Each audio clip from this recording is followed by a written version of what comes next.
stick back out on the play. All a shot save. Pasternak scores! David Pasternak! At home.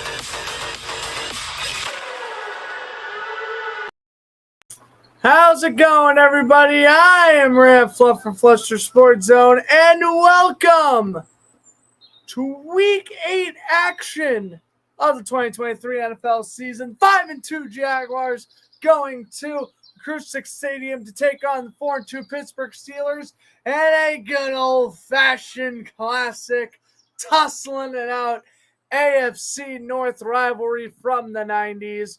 What's up, Lucia, and everyone else stopping by so far? Hope you guys are enjoying your Sunday morning, afternoon, wherever you're watching this. And let's get into your starting lineups here in Pittsburgh. For Jacksonville, well, Nathan Rourke kicked back down to the practice squad, so the quarterbacks say will be Lawrence and Beathard. Lawrence will be wearing an ankle brace. ETN, Bigsby, and Dearness Johnson, the three main running backs, with Kirk, Ridley, Agnew, and Elijah Cooks, the rookie, getting involved a little bit. Tim Jones will also be in. Zay Jones among the inactives for Jacksonville. Evan Ingram, Luke Farrell, and Brendan Strange, the three tight ends. Everyone on the offensive line is healthy besides Cole Van Lauren. We will be seeing, and Walker Little, of course, he's been placed on the IR. We will be seeing Anton Harrison and Cam Robinson, though.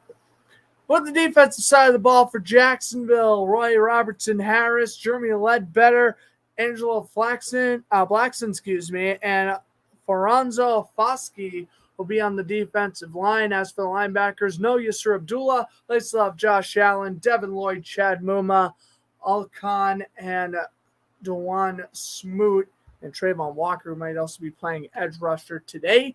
In the secondary, no Andre Sisco, he is inactive. No Tyson Campbell, he is inactive for the third straight week. And we're going to be seeing more Montague Brown, along with the emergence of Trey Herndon and Darius Williams. Also in the safety, Antonio Johnson expected to get more playing time with Sisco inactive. And for Pittsburgh, let's check them out. Obviously, Kenny Pickett, second-year quarterback in Pittsburgh, will be their starter, with Najee Harris and Jalen Warren being the two main backs. Deontay Johnson back in the lineup today with George Pickens and Allen Robinson.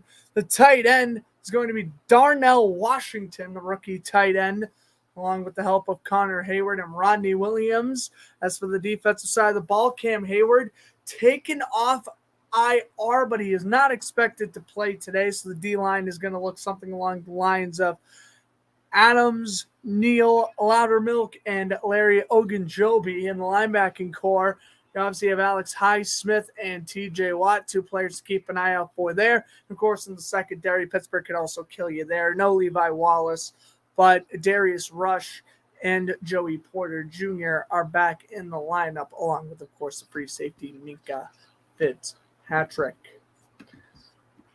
That's your starting lineup for today's matchup. All right, so 5-2 versus 4-2. The leaders of the AFC South and AFC North are going at it right now. Of course, Pittsburgh has the tiebreaker over Baltimore. They're coming off a bye week. Jacksonville hasn't played since last Thursday when they beat the Saints on Thursday Night Football in what ended up being a much, much uglier win than what it needed to be. Really ridiculous that game was even remotely close. But you know what? It is what it is. Jacksonville, they certainly they just want to get to 6-2. Jacksonville, this is the first time they're 5-2 since 2007. Ironically, the same year they went into the playoffs and beat these Steelers in the playoffs, but they don't want to go 6-2 for the first time since the late 90s. And of course, they made the playoffs in 1998 and 1999. Last time they had this good of a record going into 6-2 or better into the bye week would be 1999. And of course, that's when they went 14-2 before losing to the Titans in the AFC Championship. So got a lot at stake here for Jacksonville if you really think about it. They got to come play. This defense is incredible. And I know the secondary is going to take a huge hit today with Cisco out. The secondary's been great. They've been holding their ground without Tyson Campbell the past couple of weeks. Had a lot of turnovers against Indianapolis in week 6. But, I mean, oh my goodness. Like, the offense, it's got to get out of its dry spell. I have never seen an offense look so dominant one drive and look so lethargic the next drive. But anyway, we're here in Pittsburgh, Pennsylvania. James Harrison out here trying to pump up the Steelers faithful with the terrible towel. 55 degrees with sprinkles of rain throughout the day here in Pittsburgh, formerly known as Heinz Field. James Harrison really firing up this hometown crowd. This is a huge game for Pittsburgh. Baltimore's on against Arizona, and Cincinnati playing San Francisco at 4 o'clock. And the Browns are playing the Seahawks. So they're the only AFC North team currently playing in the 1 o'clock window. We'll see what happens here. 5-2 versus 4-2. What could be a potential AFC playoff matchup. The kickoff from Brandon McManus, and away we go with a touchback from Igonagani, and the Steelers will get it at the 25-yard line. You can watch this game live on CBS, not only if you're in Pittsburgh or Jacksonville, but unlike me, unless you live in Massachusetts or you have your local team playing in the 1 o'clock window, this is the nationally televised CBS game. Now, of course, for me, it's not living in Massachusetts, Patriots Dolphins, so I'm watching this off Game Pass right now. But if you want to watch this game, there's a very good chance you will be able to watch it. Check your local listings. Kenny Pickett down the middle of the first play. It's dropped by Deontay Johnson.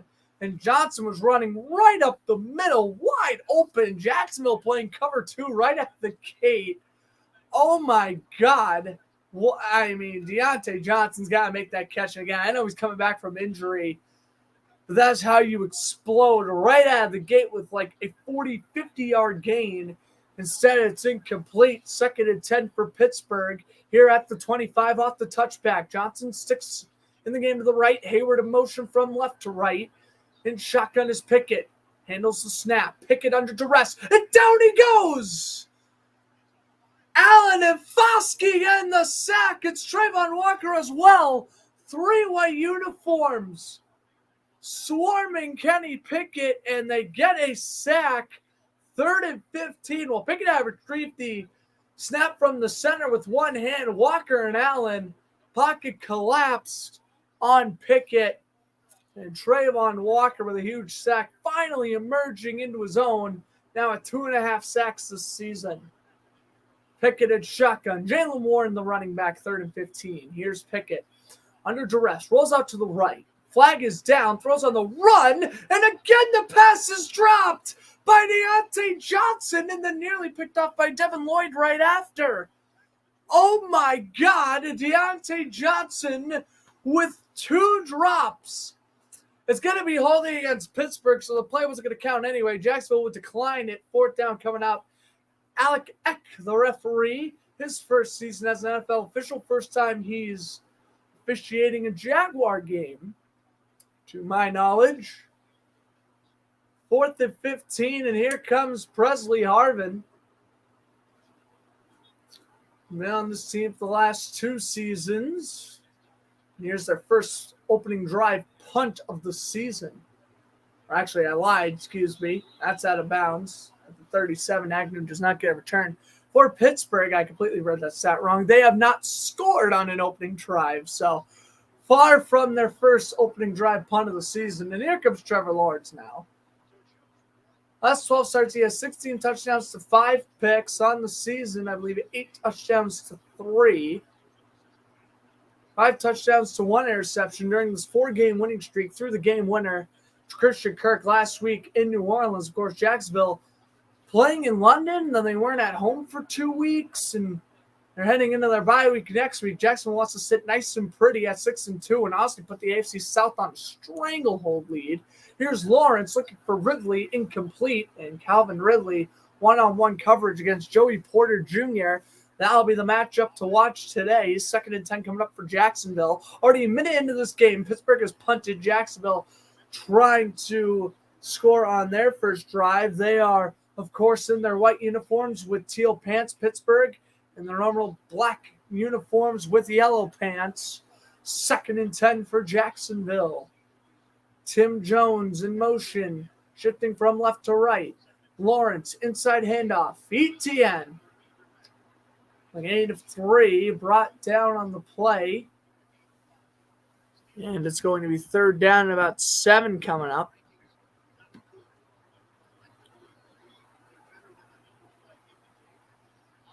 Henry Ogunjobi getting the tackle.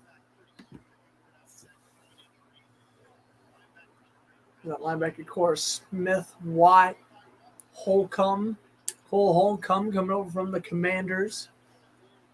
3rd down and 5 for Jacksonville, and shotgun ETN, the running back. Here's the snap. Lawrence under duress, rolls out to the left, fires on the run, passes incomplete. Looking for Calvin Ridley, and there is a late flag on the play.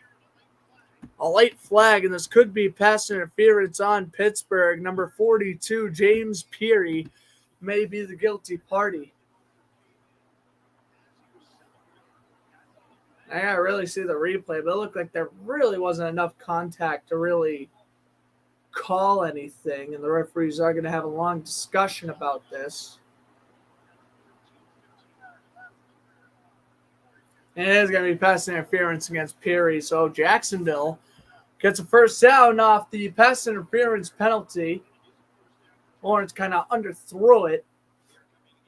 Well, Peary still felt the need to make contact with the receiver. So 1st and 10 for Jacksonville now at the 33-yard line. Under center, Lawrence. Putting Strange in motion. Handoff goes ETN. Takes it to the right side. ETN tries to cut back to the left side, and he's down at the 27 by Mika Fitzpatrick. Of course, I don't know how well this turf crew has done on the day, but ETN tried to cut back to the left there, and he immediately couldn't control his footing. What's up, Cooper? Thanks for tuning in. I mean, if you want to join the podcast, let me know what your idea is. I'll try to find time. I mean, I barely have time to film right now, but let me know, and maybe we could come up with something. Here's ETN, and he's eaten up immediately. Oh, what a nice play there by Pittsburgh's defense. Adams with the tackle. Well, we talked about Cameron Hayward being inactive, and Montavious Adams trying to make a presence into this lineup. He does exactly that. Good handoff by Lawrence. Again, I think the field's kind of throwing everyone off their game, but in their home territory, Pittsburgh getting fired up here. Oh, you need one today? I apologize, Cooper. I do not have time today after the Jaguars game. I apologize, my man. Here's the 3rd down and 6. Lawrence fires, passes caught by Ingram. Ingram tries to stiff arm Peary. He's pushed out of bounds. It's 4th and 3. And Ingram now going into 8 weeks without a touchdown. I mean, when's he going to get one? He's still been great this year. But, oh, my goodness, he's got to catch a TD. That was one of his main strengths of last year, was being a red zone threat. There's a late flag here on Ingram. They could call a face mask on Ingram here. And it was a face mask on Ingram. Yeah, that's what I thought. Ingram and Peary were really getting into it. Oh, could you join right now? I don't want to sound rude, but, like, I really just like doing Jaguar games by myself. I don't want to be rude or anything, but, like,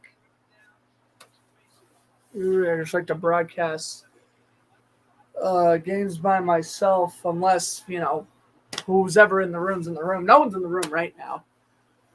Sam and Brendan are out with their family, and Kyle's playing pickleball. I don't know if they're coming over later, but I'm sorry. I don't think I'm really going to let anyone, at least virtually, come on the stream. I just like to, these are supposed to be play-by-play broadcasts, Maybe I could have you on for halftime or something. We'll see. The friend asked me if I wanted to go to a trampoline park with him and the girl. Oh, gosh. Why would you lie that you have a 5-hour podcast? Oh, Cooper. I got to get off at 4:30. It's all right, though. It's laggy. No, my stream, probably. I hate the Bean Wi-Fi. 3rd and 21. Coming up for Jacksonville here. So they get to replay the down thanks to the face mask. Lawrence fires down the middle. Ingram again down to the 32. 4th and long coming up here. And it looks like we're going to have Brandon McManus field goal, as Minkah Fitzpatrick was the one who got the tackle on Ingram. So it looks like Jacksonville's got to get their field goal anyways. I guess I'll check the lag in a minute after this McManus field goal attempt. Field looks pretty damp, but good enough to play football. This is an old-fashioned Jaguars-Steelers game. 50 yards out, Brandon McManus. He's kicked in plenty of different conditions before. He knocks it through. 3-0 Jacksonville leads. They score on their opening drive after forcing a 3-and-out for the Steelers. We'll be back after this commercial break. All right, let's see if this is lagging at all.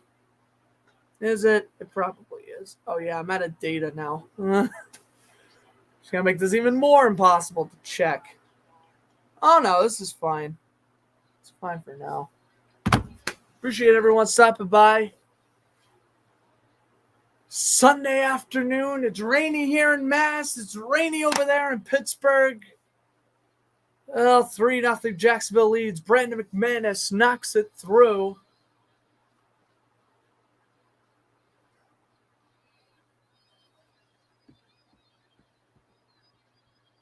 It is 3-0 Jacksonville. Yeah, no, I don't know if really, I know you're going to say oh, well, you have people on your broadcast. Yeah, but I mean, they're in my college room. They're in my room. I mean, there's nothing really you can do about that unless I act like a total meanie and kick everyone out. But nah, I don't usually. Other games, maybe I wouldn't care as much, but for the Jaguars, no, I just want to kind of do a game solo.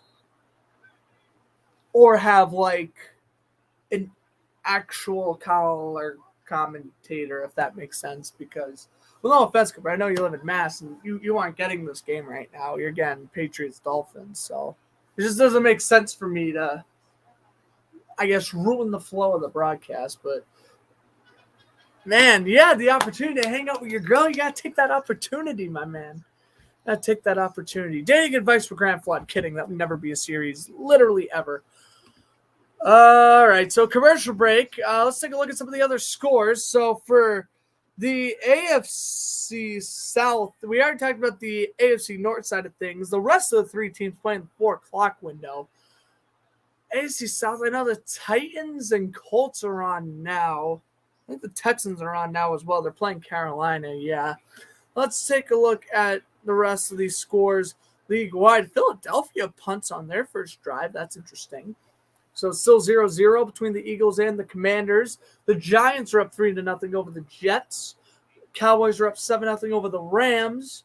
Packers and Vikings tied at 0. Falcons up 3-0 over the Titans. Patriots, Dolphins tied at 0. Colts, Saints tied at 0. And Texans, Panthers tied at 0. They just showed stats saying Bill Cowher had an 8-6 record against the Jaguars. We beat him in our last meeting, though, against Bill Cowher. 2005. Won a pick 6. Something went wrong? What do you mean something went wrong? We'll pump the brakes for a moment. The kickoff was a touchback. Now we're having, I think, connection issues with NFL Game Pass. It should not be happening. And unfortunately, the owner of the account is busy right now, so I can't really call him over here. We are currently looking at a blank screen. 3-0 Jacksonville the score, and now we are dealing with some technical difficulties. I wonder if it's because it's raining outside. Oh, this is awful. And of course, because I live in Massachusetts, I don't get the Jaguars game. Of course, like I mentioned, we're back up now. We missed the first two plays. I don't know what happened. Third down coming up. TV went blank for a moment. But it's 3rd and 6 for Pittsburgh. What the heck's going on? Maybe that was CBS's problem. CBS lagged. Oh, no. Or is this YouTube? I honestly can't tell. It's probably YouTube. Oh, boy. This could not be a fun broadcast if we are having our technical difficulties here. It was 3rd and 6. Pickett is back to throw, and we have a pause screen. Pickett's going to fire to the right, and it's a dropped interception by Trey Herndon. So we are going to be dealing with lag. I don't know if it's just going to be on the stream. I don't know if it's just going to be with the game. I think because it's raining outside, we are going to be dealing with a plethora of lag today. Just keep that in mind in case I'm kind of quiet or I'm looking at a blank screen. Just so you know, we pretty much missed that entire Steelers drive, but they went 3-and-out for the second straight time. We'll look on ESPN to see what happened on the first two plays. It's 4th and 6 now. Presley Harvin out to punt. Just so irritating. My friend pays $120 for this. It shouldn't matter what connection it is. It shouldn't be, the screen shouldn't be going black. Here's Agnew out to the 32. 9:23 to go. Pittsburgh goes back-to-back 3-and-outs. Jacksonville getting the ball, and we come back. Let's see what happened here. Actually, this would probably be a good idea just having the Steelers-Jags game open on another tab. And still no score changes off the ones I've read. That drive for Pittsburgh. 1st and 10, Najee Harris got a yard. 2nd and 9 was a 3-yard catch by Najee Harris. Josh Allen and Roy Robertson. Harris got the tackle there. And, of course, we saw the Pickett pass intended for Deontay Johnson. Incomplete for Trey Herndon.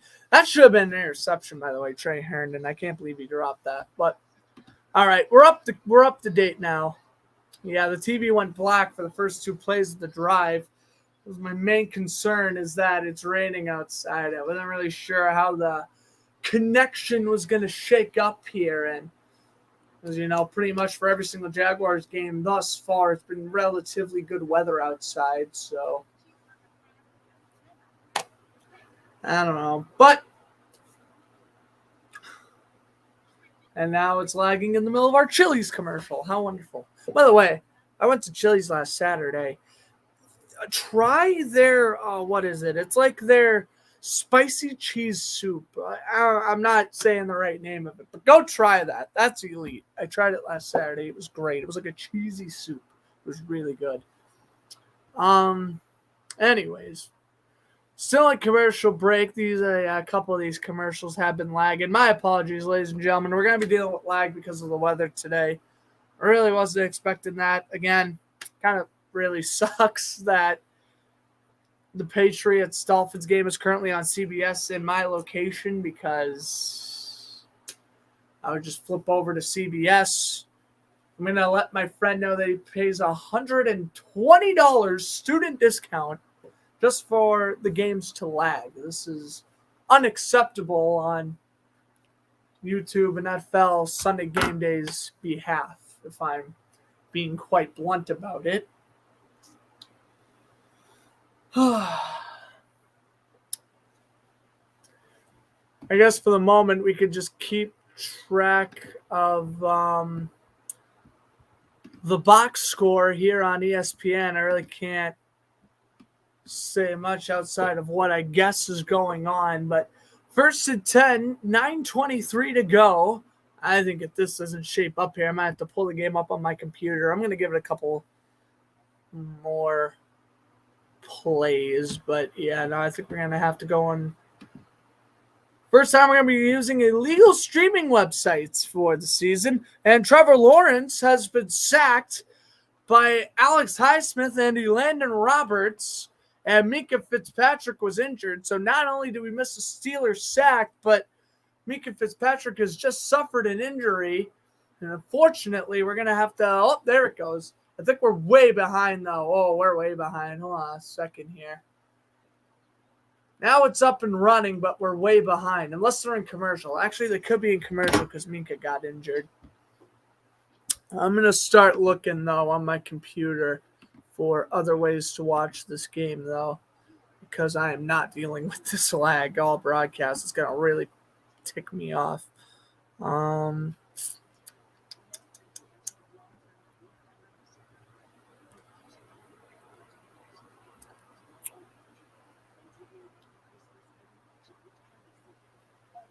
That'd be insane, though, eh? Commentating a whole game off the box score. That'd be crazy. All right, let's see if they're... Yeah. So they're currently in TV timeout. We got the TV back up and running. Thank goodness. Yeah, we're going to be battling the rainy elements here in Massachusetts today. So when in doubt, just... When in doubt, we'll just hop over to the box score to see what's going on.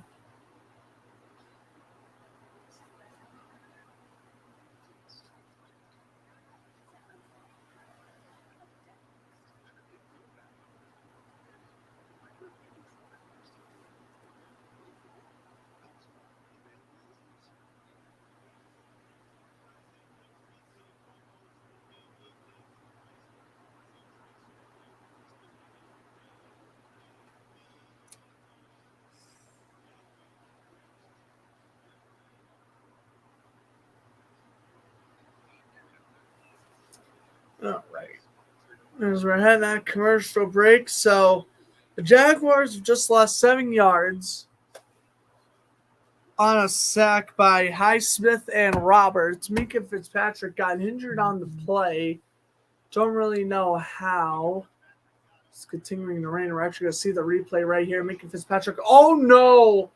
Oh, no for Minkah Fitzpatrick. That is a non-contact injury. That is a non-contact leg injury. That could either be a very minuscule injury or that could be a season ender. We'll obviously give you updates as they go along for Minkah Fitzpatrick. 2nd and 17. Lawrence steps up, rips off a sack, and he runs to the 35-yard line, making it 3rd down and 6. Well, again, you got to look at these rainy field conditions here in Pittsburgh. You got to be careful of these injuries. Lawrence does a nice job planting his feet, broke off a sack, and was able to run for about 11 or 12 yards. It's going to be 3rd down and 7 here for Jacksonville. Yeah, Carrera had 59 yards rushing against the Saints last week. 3rd and 7 here. I guess that's not a bad ride from New Orleans back to Jacksonville up to Pittsburgh. That's actually not a bad travel at all for the schedule. Lawrence fires down the middle. A great catch by Calvin Ridley. Down to the 39-yard line. Calvin Ridley, a sensational grab over the corner. 1st down, Jacksonville. And Ingram was wide open in the flat, but Lawrence wanted more on 3rd and long, and Calvin Ridley was able to get a tremendous catch. 1st down, Jacksonville, and they are inside the 40. Ridley's first catch of the game on his 3rd target. Jacksonville putting Agnew in motion. Handoff goes. Etienne up the middle, and he's wrapped up immediately by Alex Highsmith. Alex Highsmith, I mean, well, talk about a great season. He broke out last year. Probably the biggest Pro Bowl snub of the season. 14.5 snacks and 5 forced fumbles, which was a league lead. And Tim Jones splits out to the right here on 2nd and 10. Two receivers bunched up to the left with Ingram in motion. Etienne to the left side of Lawrence. 4 seconds left on the play clock. Lawrence takes the snap, fakes it to Etienne, and the screen pass is blocked by TJ Watt, and the referee immediately signals incomplete pass. 3rd and 10 for the Jaguars. Speaking of Jaguars, Gardner Minshew just threw a touchdown to Michael Pittman. And the Colts, 7-6 lead over the Saints. That's just great play by TJ Watt, though, able to work against the rookie Anton Harrison. You sure you don't want to put Cam Robertson on the right side today? I guess that's how the rookie learns, right? You put him against guys like TJ Watt early, that's what makes him great? I don't know. Lawrence 2 for 4 passing for 12 yards rushing. 3rd and 10. Lawrence immediately drop off. He throws it over to Ingram. Ingram trying to rip off a couple of tackles. He is brought down at the 33-yard line. And getting the stop there for Pittsburgh was Keanu O'Neal, the strong safety, former Falcon, bucking Cowboy. It's 3rd and 3, and because of these rainy conditions, Jacksonville may go for it here. Pittsburgh looked like they were ready to go for it, but now that we see the zoom-out camera angle, we know Brandon McManus will be kicking the field goal. He made one from 50, this one from 51. Good snap, good hold, and McManus right down the middle again. So Brandon McManus has made his first 2 field goals attempts of the day. And it is now 6-0 for the Jaguars as we head back to commercial break.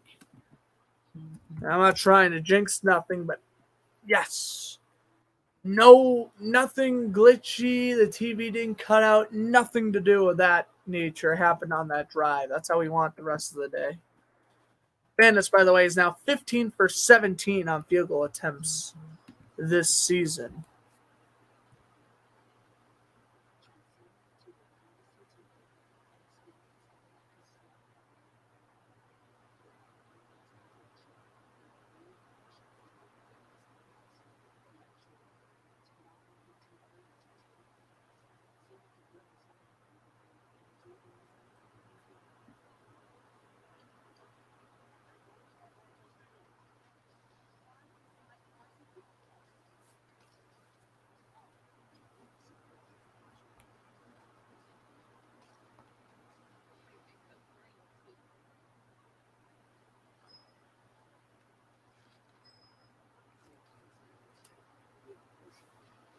Oh, boy. In commercial break.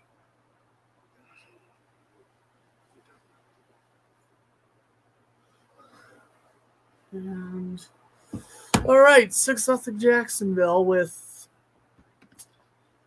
5:54 remaining in this one. Take a look at some other scores. Saints Colts tied at 7. Washington up 7-0 over Philadelphia. They did take them to overtime last time they played back in, what was it, week 3, week 4.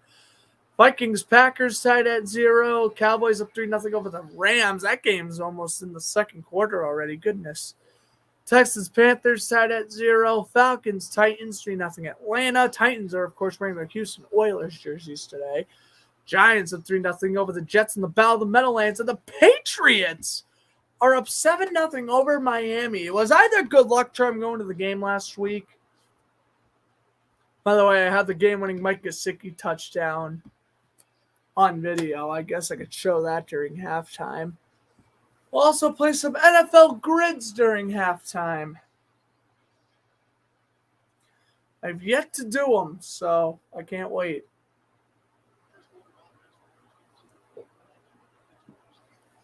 All right. Pittsburgh first quarter drives this season. They have 2 3-and-outs today. They have 12 punts off 17 totals. That's 12 punts, 4 turnovers, and a touchdown. So people want to talk about the Giants' offense being so lethargic in the first half. The Steelers are right next to them in that boat of barely scoring anything in the first half or in the first quarter of games. It goes to the back of the end zone for a touchback. Pittsburgh will begin their third drive from the 25-yard line.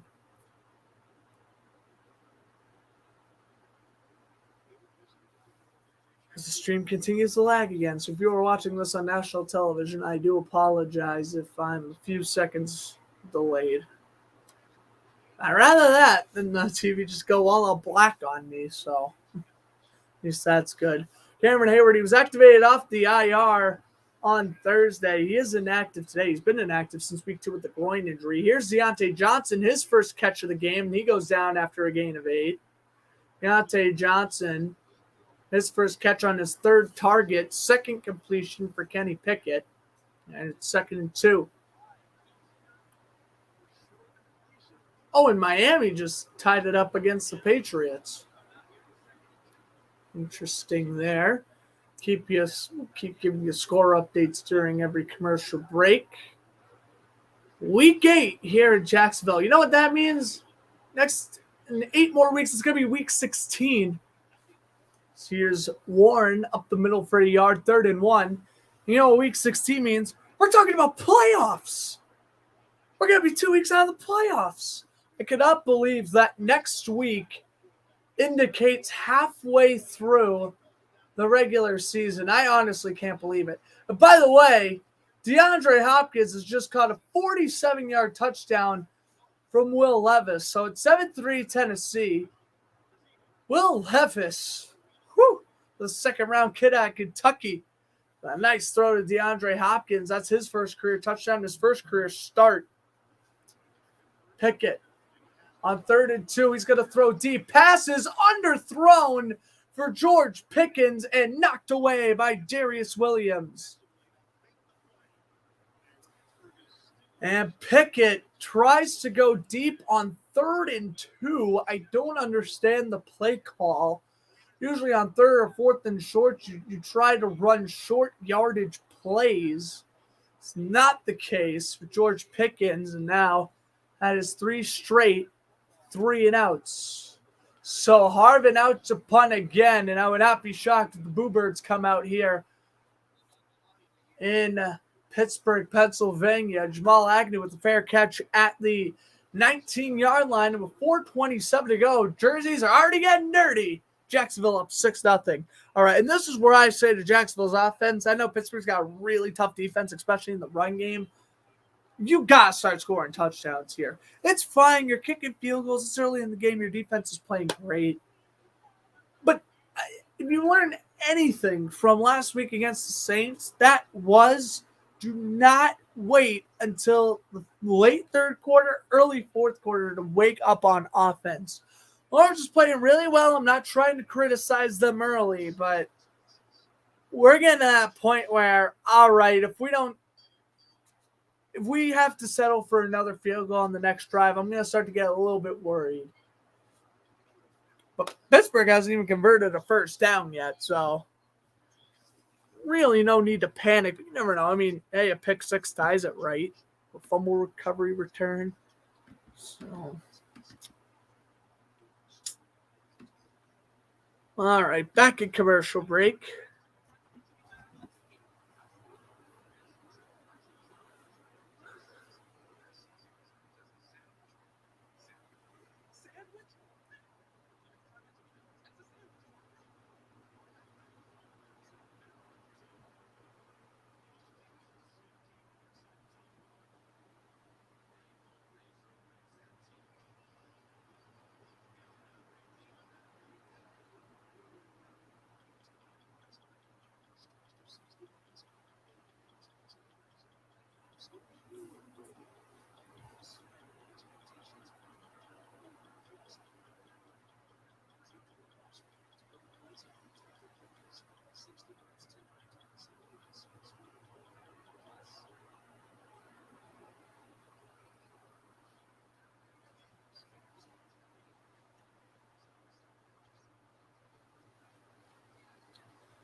Long commercial break. Oh, my goodness. So Tyreek Hill's the guy who caught the touchdown for the Dolphins. I touched on the Hopkins touchdown at 7-3 Titans over the Falcons. Cowboys up 17-3 over the Rams. Goodness gracious. That's a beatdown and a half right there. Can't say I was really expecting. I mean, I picked the Cowboys to win, but I mean, is this much of a beatdown? I don't know. 4:27 left in the first quarter here. Rainy with southeast winds up to 4 miles an hour. Saw quite a few Jaguar fans in attendance for this game thus far. Calvin Ridley in motion. Handoff goes. ETN takes it up the left side down to the 25. 2nd and 5 coming up for Jacksonville. You know, there was once upon a time where I was actually thinking about flying to this game. If there was any Jaguar game I could have attended this year, it was going to be this one since it's the closest to Massachusetts. 8-hour drive, or do I spend up to $250 for a round-away plane ticket on top of hotel rooms, on top of tickets to the game? It was going to be way too much. So that's why I obviously didn't go. ETN up the middle gets a yard, 3rd and 4. And now we're broadcasting the game as we normally do at you, but what are you going to do? 3rd down and 4. Coming up here for Jacksonville, ETN 6 rushing yards on this drive. And I mean, this defense for Jacksonville has been playing really well thus far. It's kind of okay to, I guess, go 3 and out here with the momentum they have, but obviously you can try to avoid it. McManus has made field goals from 50 and 51 yards. Lawrence under duress, 3rd and 4. He gets blown up as he throws, and wide open is Kirk at the 45. 1st down, Jacksonville. And a flag is down, and that was 100% going to be roughing the passer. Christian Kirk got wide open. Pittsburgh brings an all-out dialed blitz. 3rd and 4. Ingram was open as well, but Lawrence, what a read, and what magnificent strength in his arm. Boom! He pump faked too. That was nasty. Before Keanu Neal blew him up. What a throw from Lawrence, and an even better adjusting catch by Christian Kirk. And we'll be roughing the passer on Keanu Neal. That is no surprise. 3 minutes left in the first quarter, and Jacksonville is driving. What a dandy of a throw from Trevor Lawrence, his best throw of the day thus far. 1st and 10. Lawrence standing back up after such a crunching hit. ETN bounces it to the left side, and he gets a gain of 6. This is exactly what I'm talking about, the hunger of this Jaguars offense. I've never seen anything like it. This offense is hungry. And it's been that way ever since the Ravens game last year.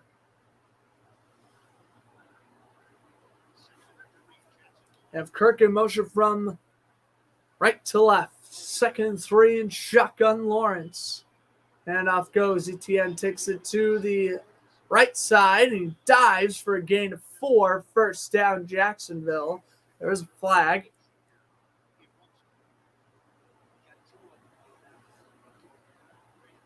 And we'll check what the marker is. Allen, there were 2 fouls during the play. Holding, number 77 offense. Personal foul, face mask on Ingram and fouls offset at the previous spot. Oh yeah. Play 2nd down. Holding on Harrison and the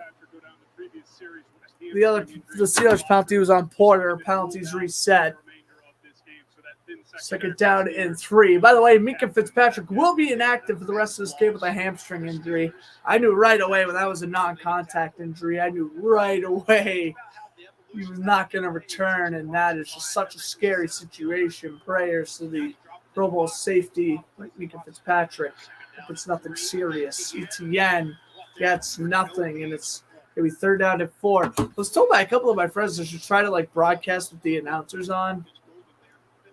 To me, it's really distracting unless I keep it on it's very low. I don't really like it. But 3rd and 3 coming up for Jacksonville.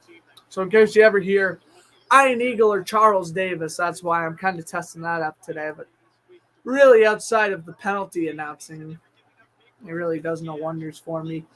3rd and 3 here for Jacksonville. Ingram in motion. And Lawrence pumps, fires to Ingram. Needed 3, got 5. First down, Jacksonville. It's ran out under a minute to go in this opening quarter.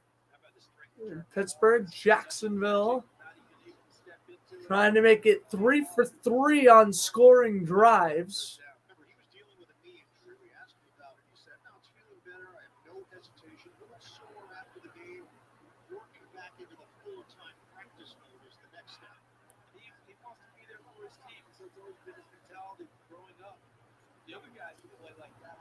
Lawrence. Pitch goes to Ingram. He loses the football off a shuffle pass. And that is a terrible way to give up possession if you're Jacksonville. On the recovery is Holcomb, the linebacker. And so Pittsburgh gets a stop. Lawrence took the snap. It was a forward pitch to Ingram. Oh, and it was punched out by Kwan Alexander. And Holcomb jumping right on top of it for Pittsburgh.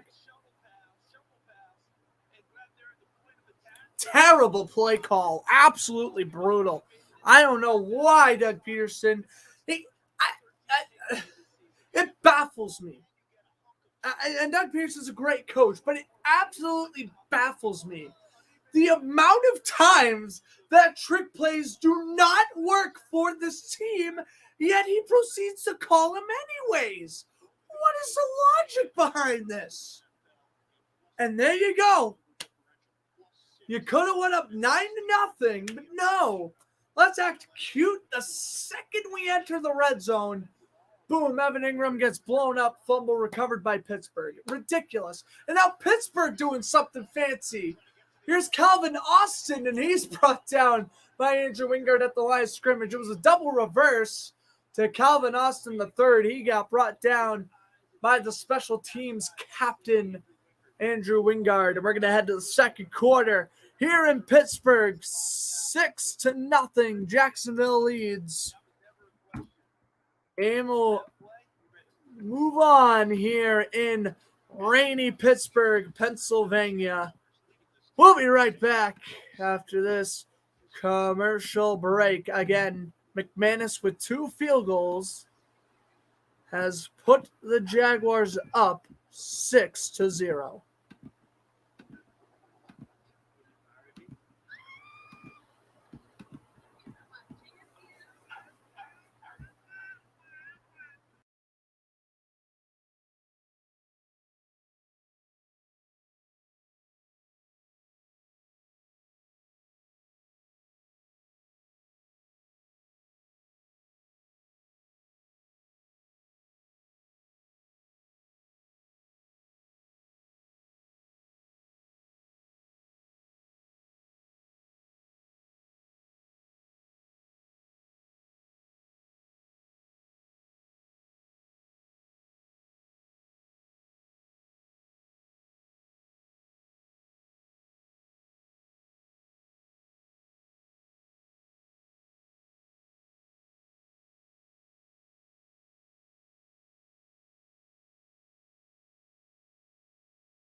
We are heading out of commercial break. Najee Harris with a 3-yard play. Setting up 3rd down and 7. Well, thank you for those who let me know that I was kind of freezing up there at the end of the commercial break. Hope everything is going good now. Yeah, I mean, I've been losing connection with my TV. I'm not really surprised that the streaming side of things may have been laggy at times as well. I know it's really annoying. We're making the best with what we got, but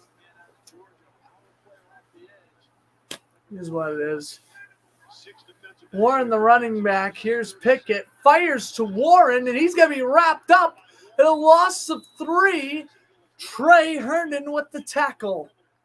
He's really emerged on his own the past 3 weeks with Campbell out of the lineup. He's been playing awesome since the week 3 game against Houston. And right there, Pickett takes a shot from Roy Robertson Harris after he releases the football.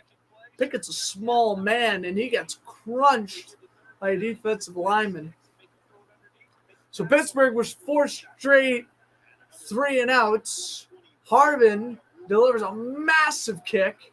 Agnew will return. Past the 30. Here's Jamal Agnew, and he slides down at the 37 for Jacksonville. And so that is where they'll begin their next drive when we head back out of commercial break yet again. 13:35 to go. Second quarter. 6-0 Jacksonville.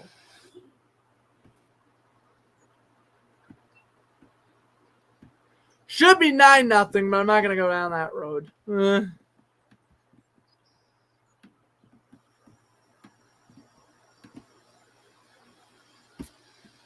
It is what it is.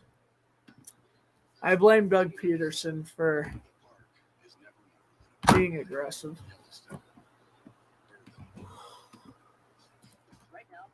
By the way, Evan Ingram,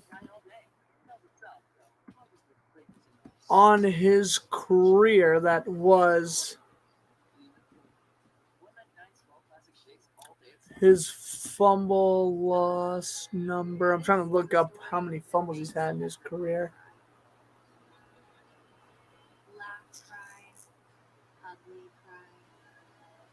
And definitely totally not cry.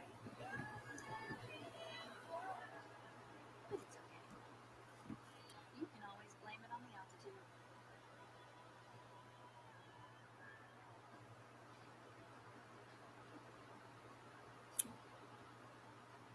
Oh, okay.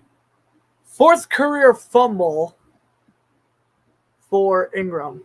I was looking forever trying to look up that statistic.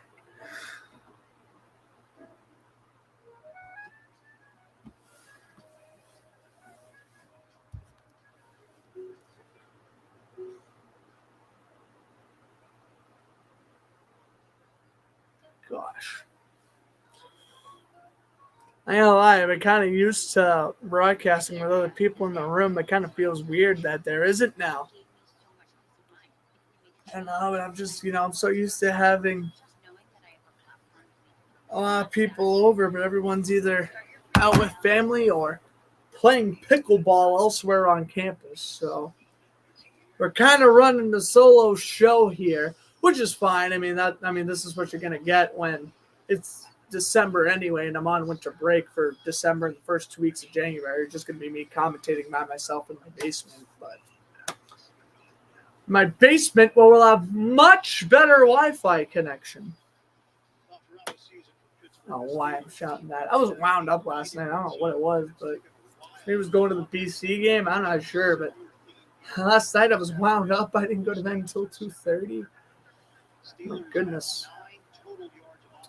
First and 10 for Jacksonville. 100 total yards to Pittsburgh's 9. And you see, this is why I get upset at this offense when it's only 6-0. Here's Lawrence. Fires for Ridley in a gain of 9. So Jacksonville with that fumble by Ingram. They do not score on their first 3 possessions, but the best records in the NFL since Week 14 of last season, Kansas City's 11-1, with their lone loss being to the Lions on opening night. I think now if the Lions and Chiefs would play, Kansas City would win. Jacksonville's 10-2, and San Francisco's 10-2. And San Francisco, both of their losses came back-to-back against the Browns and the Vikings. And boy, they got a tough battle against the Niners. As here is ETN. Niners have a tough battle against the Bengals, rather. Later today. First down run there from ETN, however. KZ on the tackle. 1st and 10 for Jacksonville. Glad to have you aboard this Sunday afternoon. Week 8, like I said, I cannot believe that next week, the Jaguars bye week, so I will not be broadcasting the game next week. But, man, next week, we are halfway through the NFL season. Ridiculous if you think about it, really. I'm already getting teary-eyed about it. Here's ETN, a gain of 3. Well, Jacksonville with a win today would pretty much establish themselves as a legit contender, 6-2. They beat a 4-2 team. They beat Buffalo and Atlanta, currently leading the NFC South. They also took pretty good care of business against Atlanta. So Jacksonville just trying to beat another worthy opponent to show where they belong in that elite category of teams. Lawrence fires for the deep ball, and Calvin Ridley hauls it in at the 17. First down, Jacksonville. Amazing. Amazing. This guy is so good when you give him play action. Lawrence, great arm strength. Boom. Right on the money. Hazy knocks him down. First down, Jacksonville. And look at Luke Farrell, credit where credit's due. Trying to slow down TJ Watt. Here's Lawrence taking the snap. And inside handoff goes ETN. Busts up the left side. And ETN is down to the 6. First and goal to go for Jacksonville. Every single run in this game so far for the Jaguars have been either Lawrence taking it himself or it's been ETN. Wow. They have not used Bigsby nor Dearness Johnson, and nor do they need to right now. Travis Etienne gashing through this Steelers defensive line. What a great drive this has been for the Jaguars. 11 rushes for 41 yards. Lawrence is trying to audible. The TV just froze again. This is getting absolutely ridiculous. In motion. First and goal, they fake it ETN. Lawrence looking, escaping pressure, fires to the back of the end zone. Off his back foot, and Casey's going to return it, and he's going to step it up out to the 4. Oh, my God, Trevor. Why would you throw that pass? Nothing was there. It's first and goal. Just throw it out of bounds. Oh, I have a headache. I have a massive, massive headache. Why would you throw that pass? Oh, my God. Kirk was double covered. Well, Pittsburgh is staying alive thanks to the poor decision-making by the Jaguars players and coaching staff. 6-0 still. Oh, my head hurts. That's ridiculous. That is ridiculous. That is ridiculous. Trevor, fourth year in the league, or rather third year in the league, sorry. Third year in the league, zero excuse as to why I should be making a very, very terrible throw like that. I knew the second he threw it off the back foot, I'm like, this throw, immediately what happened in my mind, my first intentional thought was, this throw does not have enough power to, make it out of the end zone. That was my first initial thought when he released that football. I'm like, oh my God, this guy got picked off, and sure enough, it did. Lawrence's fourth pick of the year. And Casey, Montre Casey, in his second year with the Steelers, 15th career interception, and I'm sure it was damn well the easiest one he's ever had to make. Oh, yeah, I forgot. He had 7 interceptions in 2018. I completely forgot about that. I saw that this was his 15th career interception. I'm like, he had that much? That's why, because of his 7 INTs in 2018. I honestly kind of forgot about that. I remember him playing well on the Falcons and the Cowboys. So I find it weird how he kind of followed Keanu Neal. Kind of wherever Keanu Neal's gone outside of Tampa Bay. Wherever Keanu Neal's gone, DeMonte Casey's also gone. That's weird, but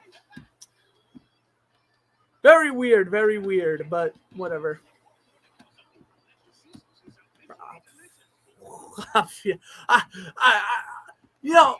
We drive down the field.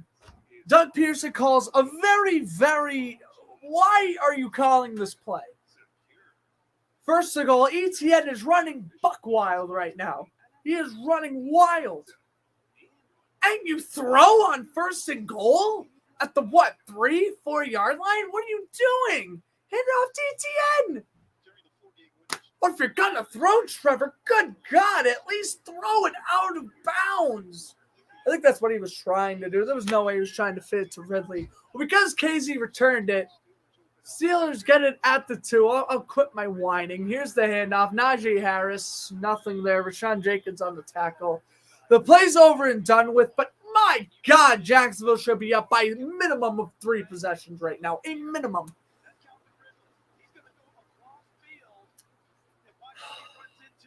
That drive should have been a touchdown. The previous drive where Ingram fumbled should have at least been a field goal. It should be 19-0 right now.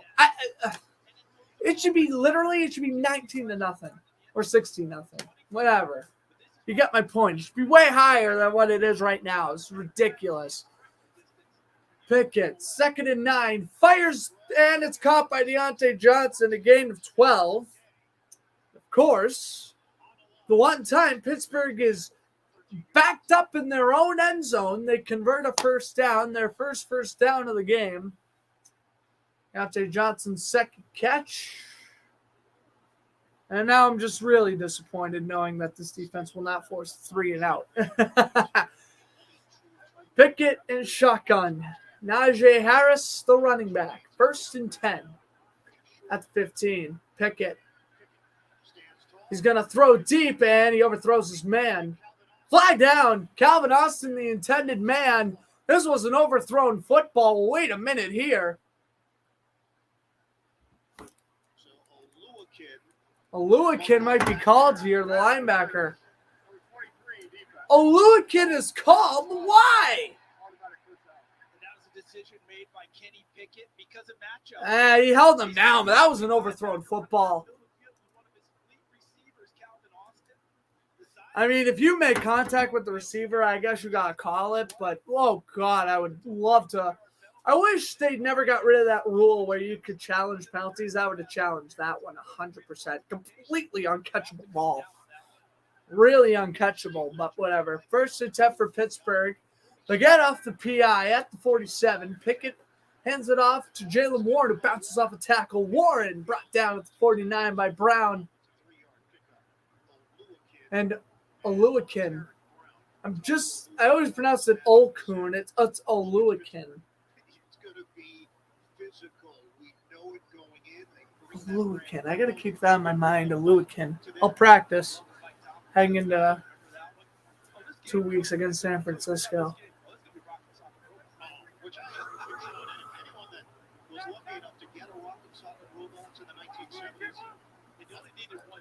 Here's the end around and missing a tackle.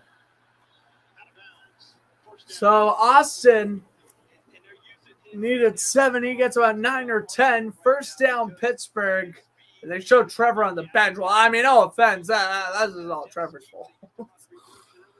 Good Lord, how about you don't throw off your back foot? You were taught that in high school, I thought. Don't throw off your back foot, especially when you're in the red zone. Good Lord, that's a death sentence. I still cannot believe Trevor has the decision-making ability to throw that football. It's ridiculous. He needs to get significantly better. We are not making anywhere near a playoff run I'm expected to with this. Here's Pickett. Fires wide open. Deontay Johnson down the sideline. Herndon didn't even know where he was. 1st down, Pittsburgh, and they are now driving. God, I hate to just hem and haw during a broadcast, but I mean, when my team is beginning to defeat themselves, I just can't get help but voice my frustration while I can. I have you guys. You can voice my frustration here because it's just so agonizing watching this team just shoot themselves in the foot every single week. Ridiculous. And then this defense runs out of gas. Pickett takes the snap, inside handoff. Warren run down by Foskey. It's going to be 2nd and 9 coming up for Warren. And take a look at the Miami Dolphins. Touchdown to Cedric Wilson Jr. and Miami now leads the Patriots 14-7. They have 3 straight home wins against New England. The last time the Patriots won in New England was 2019. They won to the tune of 43-0. Pickett, play fake to Harris. Pass is caught. Deontay Johnson pushed out of bounds. Darius Williams at the 17. It's 3rd down for the Steelers. We know this Jacksonville defensive front just won't let you run the football. Giving up about 80 yards per game, and they just say, listen, you're not going to get that done. They're number 1 in the AFC against the run. Go with Pittsburgh. Now, free coming up here. There's Mike Caldwell, the defensive coordinator for Jacksonville. I don't understand how this defense is ranked 26th. Yeah, our pass defense isn't that great, but our run defense is so good. Ranked 4th in the league. Yeah, Cooper, what's up? 3rd down 3. Pickett's completed 5 straight passes, getting out of his slump. Pickett.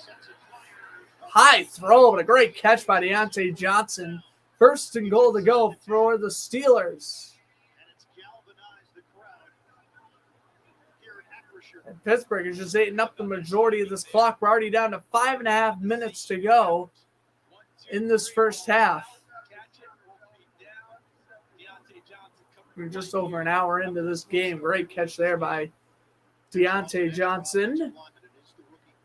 So 1st down and goal to go for Pittsburgh. Johnson has 4 catches, 43 yards this drive. He also had a catch on the previous drive. Here's the handoff. Najee Harris up the middle down to the 5-yard line. If I'm not mistaken, Najee doesn't have a rushing touchdown this year. He has 1. He came into this game 300 yards and a touchdown. You're a good liar? Well, that's good. I'm glad you got yourself out of your little predicament there, Cooper. Don't lie to people, really. There's no reason to lie. Don't lie. I mean, I would just be honest and say to your friend, like, hey, I just want to watch football. It's on Sunday. I'm the same way. I hate doing stuff on Sundays. I just want to watch football. I'm the same way. Here's Hayward. He's brought down by Wingard, his 2nd tackle of the quarter. On the help of Alua Khan, it's going to be 3rd and goal to go. Now it's starting to roll off the tongue. Alua Khan. Now it's starting to roll off the tongue. Much better. 3rd and goal for Pittsburgh. And if Jacksonville go home to a field goal, that would be gargantuan. Steelers 1 for 5 on 3rd downs today. Pickett, Johnson in motion. Pickett. Under duress, quick look, fires! And Johnson lost his footing in the end zone. It would have been 6 for the Steelers. Will now turn into 3 off the Chris Boswell field goal attempt. My goodness, 1 attempt right there by the Steelers, and they were threatening. It was a low snap. Pickett was able to read the pocket pressure. Oh, and Johnson just slipped. That's because the rain is beginning to come down here in Pittsburgh. So Chris Boswell, he's 11 for 11 on field goal attempts. This is a 22-yard attempt, high snap, but a good hold. The kick is right down the middle. And so Pittsburgh's going to cut the lead in half, cash in off the Lawrence interception, 6-3.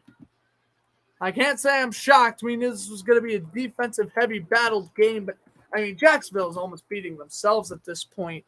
Ready for this?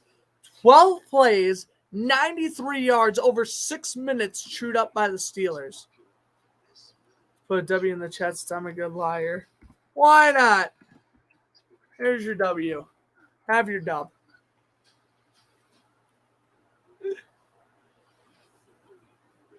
All right.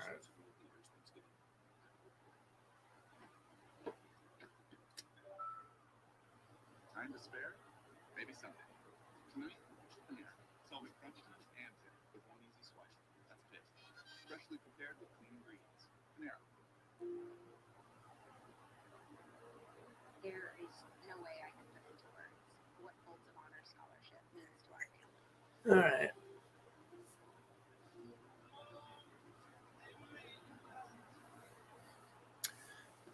Keep yourself out of trouble there, Coop. That's all I'm going to say. Keep yourself out of trouble.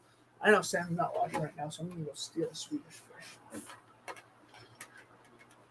I feel like I need like some flavor in my mouth. Anyways.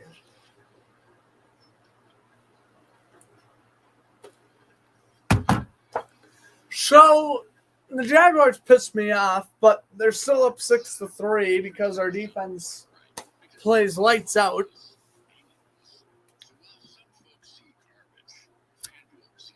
So Boswell's now 12 for 12 on field goal attempts. ETN 41 yards rushing in this game. Wow. All right, let's take a look here. That's some of the other scores. Dolphins still up 14-3 over the Dolphins. Or rather, the Dolphins are still up 14-7 over the Patriots. Jets up 7-3 over the Giants. Titans up 14-3 over the Falcons. Texans up 7-0 over the Panthers. Cowboys up 26-3 over the Rams. Good God. Vikings up 10-0 over the Packers. Colts up 17-14 over the Saints. The Commanders, 14-3, they lead. And, I mean, to be fair, if Dallas and LA continues to be a blowout, watch out for your local Fox station. They're probably going to switch to Commanders, Eagles if that game stays closer. Here's a rolling return by Daniel Thomas, and the free safety special teamer goes out to the 37-yard line. 3:54 to go. Chris Boswell has to fix his sock as he kind of slipped while kicking the football off the tee. I got caught using your phone once in class. You're not supposed to do that till you're in like high school. Don't do that. Don't do that in general. Don't do that in general. I never went on my phone in class. Don't do that. Lawrence, empty backfield, 1st and 10 at the 37. Lawrence, a quick throw to Ridley, but a catch brought down by Holcomb at the 43. And go into the one thing that, and this is the one thing about fantasy football that just bothers me, is that everyone's saying Calvin Ridley's having a terrible year because of the fantasy points he's accumulated. Dude, who cares? Who cares about fantasy points? Calvin Ridley's playing great. Yeah, he had one catch last week. He has 5 for 68 this week. Here's ETN now. The gain of about 8 or 9. 1st down, Jacksonville. And again, they're driving. This offense is driving. Now, don't do anything stupid. That's all I ask. Don't do a thing that could risk a fumble or a turnover. You know, there's one thing if a receiver catches a pass or a running back gets lit up and he fumbles, that's one thing. Ingram not correctly holding onto the football and Lawrence throwing off the back foot. I mean, these are inexcusable turnovers. Lawrence up the middle. I mean, heck, even if those are 2 field goals, you're up 12-3 right now, and that's much better than 6-3. It's ridiculous. But I digress. It's just, I look at that score and I just get sad. I'm just like, man, how are we not up by more?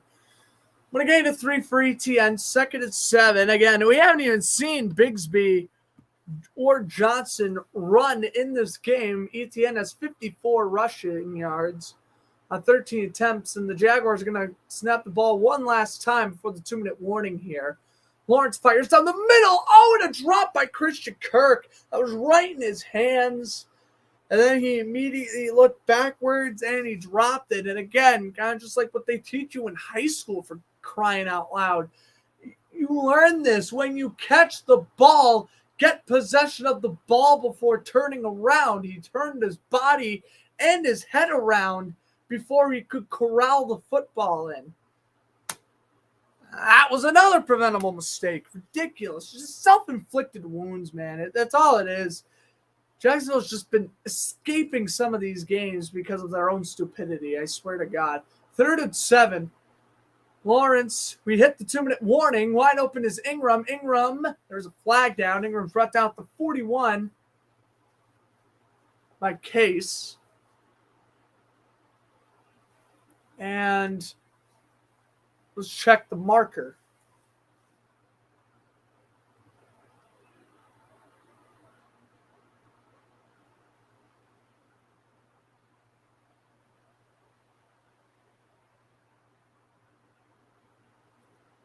James Peary is the man called on the penalty for the Steelers. So is that an automatic first down? I think that could be.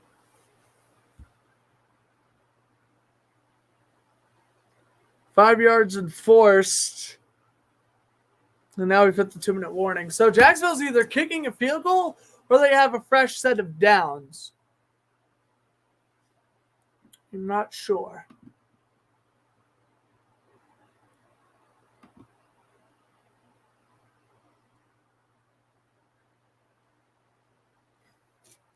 Dallas is up 32-3. Good God. Prescott's thrown 3 touchdowns. Oh no. And I have Puka Nacua in my fantasy team. No. How good's Terry McLaurin playing right now? Oh no. Don't tell me Terry McLaurin's going insane. Well, he caught a touchdown. Not really going crazy, but he scored a touchdown. I could screw myself out of winning in fantasy this week because I started Puka. I started Puka over McLaurin. Or actually, maybe I'm actually starting McLaurin. I think one of my receivers might have a bye week. Oh, please. I want them both starting right now. I have a good wide receiver problem in fantasy. I have McLaurin.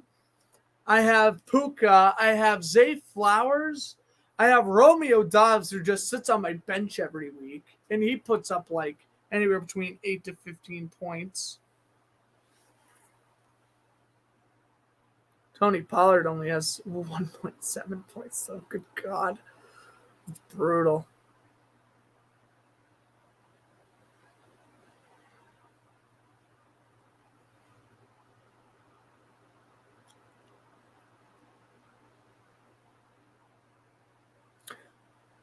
Okay.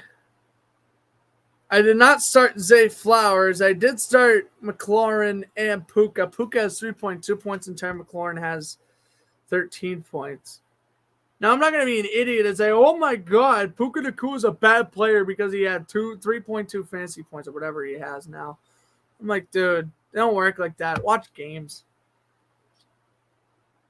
And Calvin Ridley has 10 fantasy points. I just went through all my fantasy lineups. I'm winning 2 and I'm losing 1 right now.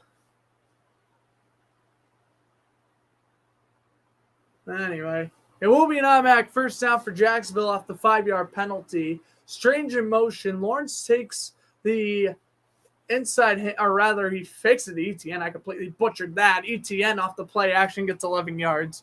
First down, Jacksonville. I was just spewing whatever out of my mouth for a minute there. Lawrence with the no. Lawrence play action. ETN makes the catch out of the backfield. Keep that nice, short, sweet, and simple.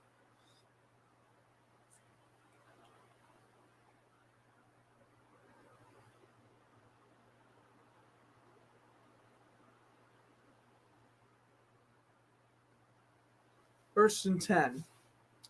Lawrence. Handoff goes. ETN will bring it down to the 24. So Jacksonville continuing to run out the rest of this clock. And there honestly is, there is no need to do anything stupid here. You just continue to run out the clock. And do what you do best, and that is turn over the ball in the red zone, apparently. Good Lord. All right, now I think Just calm it down. Don't do anything stupid, and you'll get points this drive. We really should be up by 2 possessions. I'm going to actually kind of upset. As 8 seconds left on the play clock, Jacksonville calls first time out of the entire game. For an hour and 20 minutes, this is sure flying by for a 6-3 game. This game is sure going by quick.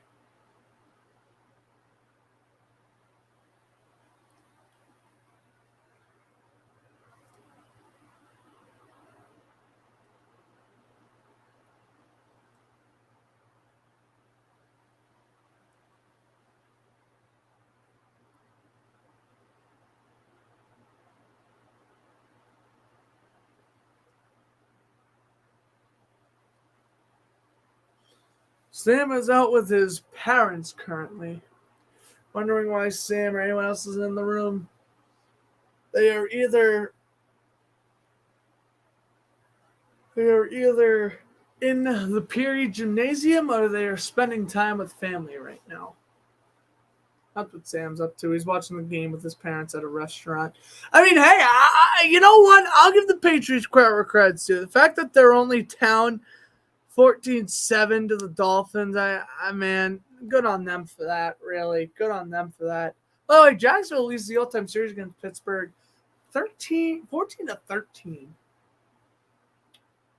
I wonder if that includes our 2 playoff wins or not. Wink, wink. 2nd down and 6. Lawrence takes the snap and a quick throw to the right. Pass caught. Ridley gets 2. He's brought down immediately by Peary. James Peary, he's having a great day. On the Steelers secondary, TJ Watt, however, is not. There has not been a single sack allowed by Jacksonville today. Pittsburgh just called a timeout. Both teams down to 2.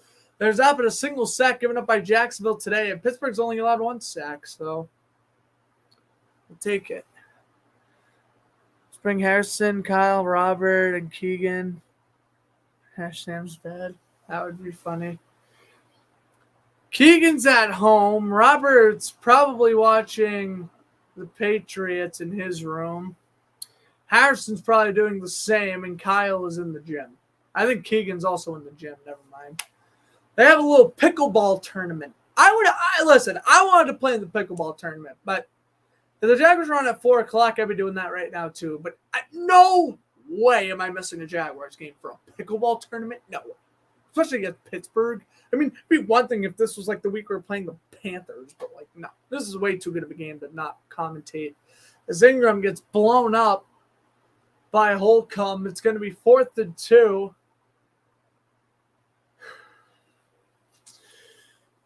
Oh, you know what? I can't yell at Doug because we didn't turn over the ball over, nor did we really call anything stupid, but come on, a screen pass on 3rd and 2.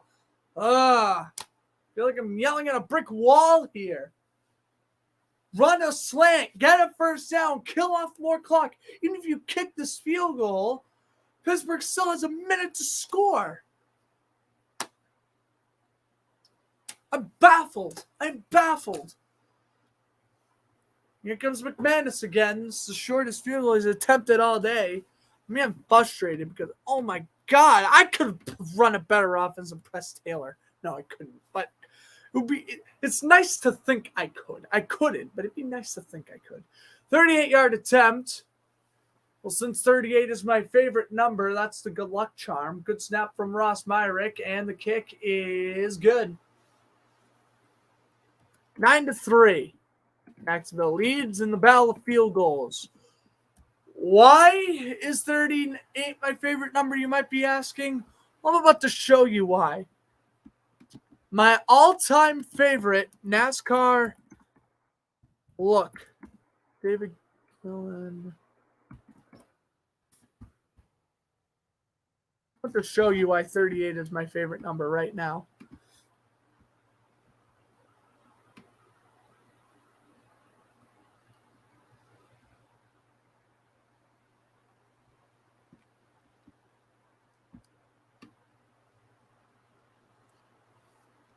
This is my favorite paint scheme of all time. I'm trying to find it. Apparently, this card does not exist on the internet.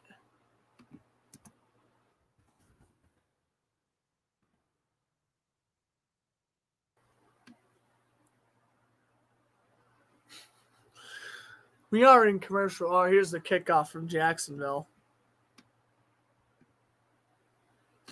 All right, this is the best image we're going to get right now since play is resuming. The kickoff and the touchback. Oh, that's a terrible picture. Here's the return out to the 33-yard line.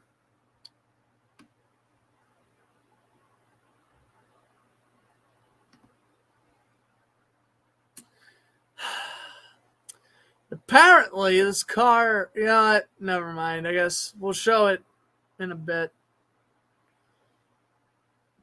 My favorite NASCAR design apparently does not exist. I'll just show it to you, even though it's a terrible image of it. It's literally based off a die cast. But here it is. 1st and 10. Pickett fires Hayward down to the 42. That's the car right there. My favorite NASCAR paint scheme. I don't know why I can't find an actual image of it off Google, but if you're wondering why 38 is my favorite number, that's why. It's because of that NASCAR paint scheme. Kenny Pickett on 2nd and 1. He scrambles out of a sack. He fires on the run. Deontay Johnson makes the catch. Is he in or out of bounds? There is a flag as well. And they're going to say catch for Deontay Johnson. 1st down, Pittsburgh.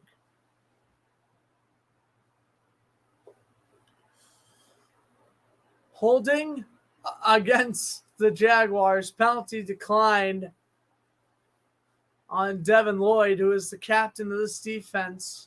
The 6th honorary captain for this week. Stick around here for halftime. We'll go over all the other scores from all the other games and do a couple of NFL grids, and might even show you the game-winning touchdown. Mac Jones to Mike Gesicki last week against the Bills, live from the 3rd of the stadium. Here's Pickett. He escapes the sack. He's going to take off. Gets the 1st down, a gain of 11. Oh, boy. And now Cole and the Jaguars. Uh-oh. Right in front of the Jaguars bench.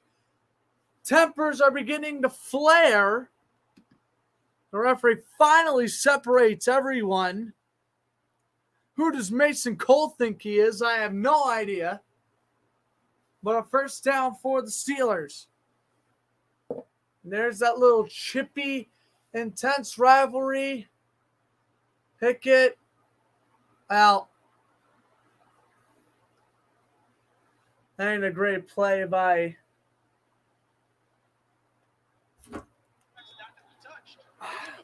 Coon, but here's what is there. 2nd and 1 is what the call is. We're going to review it for the penalty.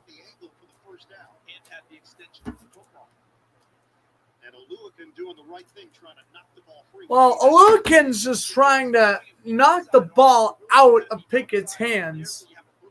That's the issue. Listen, he's just trying to force a fumble. Pickett was not out of bounds.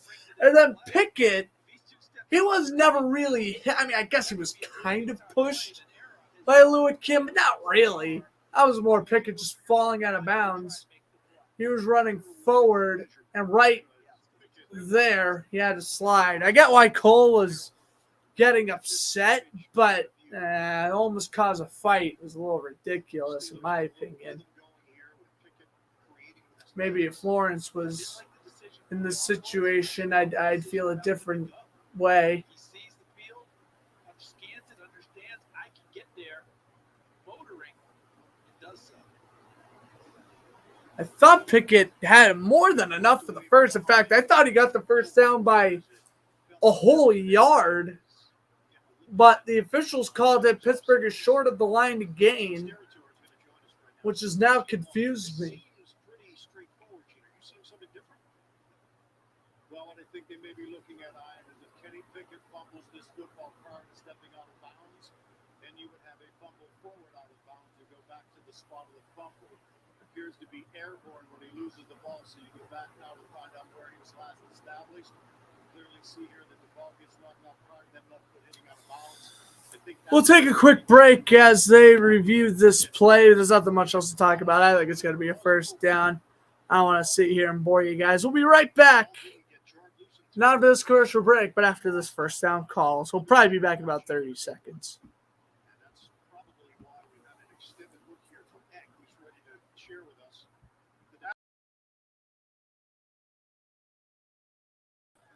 Pickett fumbled the ball forward out of bounds. I knew the second I switched to it too, they were going to end the call. That's actually kind of why I did it. So I would hurry up the process here.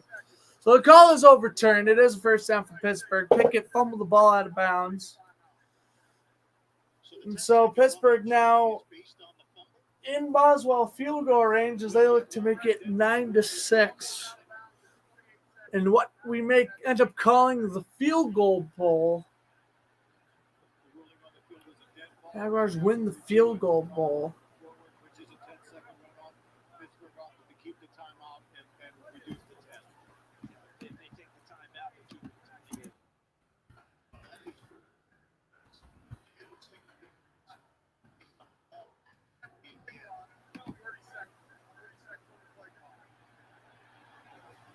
So the Steelers work quickly here and maintain their timeout. All right.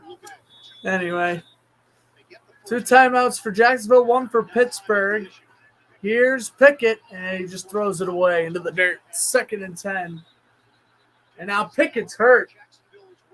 Uh-oh, Pickett's slow to go. He's slow to get up. Pickett holding his arm on both knees, helmet in the turf. This is not good. They already lost Mika Fitzpatrick on the defensive side of the ball. Remember, Pickett, he suffered an injury in week 4 against Houston. So he's already suffered an injury. He came back early from that. And he's been pretty healthy the rest of the way, but he suffers an injury here. Ooh, Adam Gotsis is trying to knock down the pass. And Pickett injures his arm.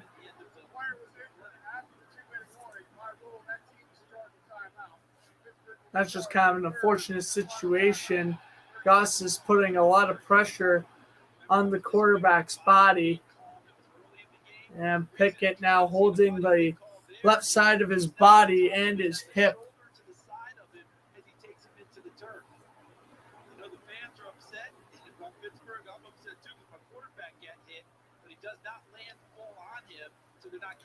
Pittsburgh's going to have to use their last time out because of the Pickett injury. And now, if they get tackled in bounds, it could be the end of the first half. So Mitchell Trubisky comes in, 2nd overall pick out of the 2017 draft.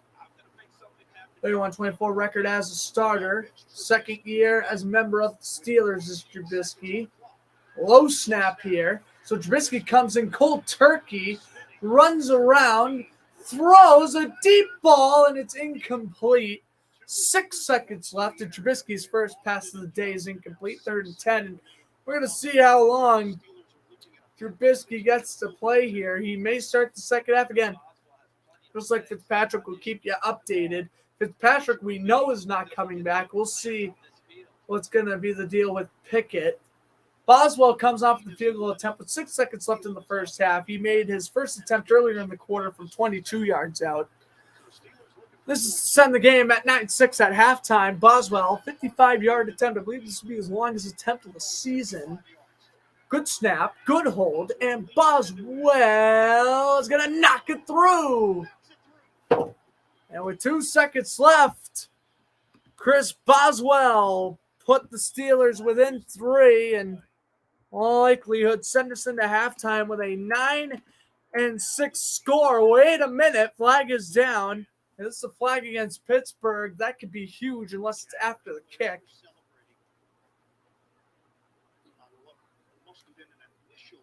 Good snap, good hold. What's the flag? Hold? Boswell wasn't hit, was he? I don't think Boswell was hold or held.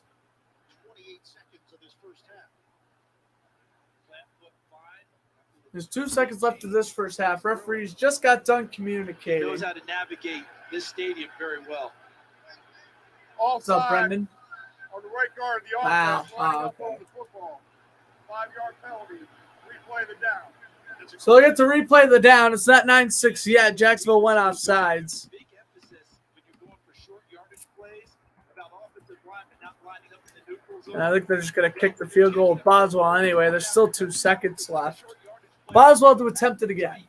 So it's very similar with the lineups. To make it 9-6. Well, thanks, Brad, for stopping by. Hope you're having a fun afternoon with your dad. Hope to see you for Sunday Night Football, hopefully. And a 61-yard So 3rd and 16. This is now a very long field goal. This went from 55 to, I think, 60. 61-yard attempt is the exact mark, and Boswell is wide to the right. No good. And because of the offsides penalty on Pittsburgh, we're going to head into halftime with the score staying 9-3. Boswell is now 12 for 13 on field goals. He just missed his first one of the year, a 61-yard attempt on this turf. I'm not even kidding. I know Boswell has a leg. If this is a nice, bright, sunny day, I'd still kick the field goal. In that case, I'm throwing the Hail Mary. Trubisky has the arm strength to make it 60 yards to the end zone. Come on now. So it's 9-3 at the half. Boswell missed the field goal. The play of the first half was Lawrence's throw to Kirk, where he got absolutely blown up and still completed the pass to Kirk on 3rd and 4. And I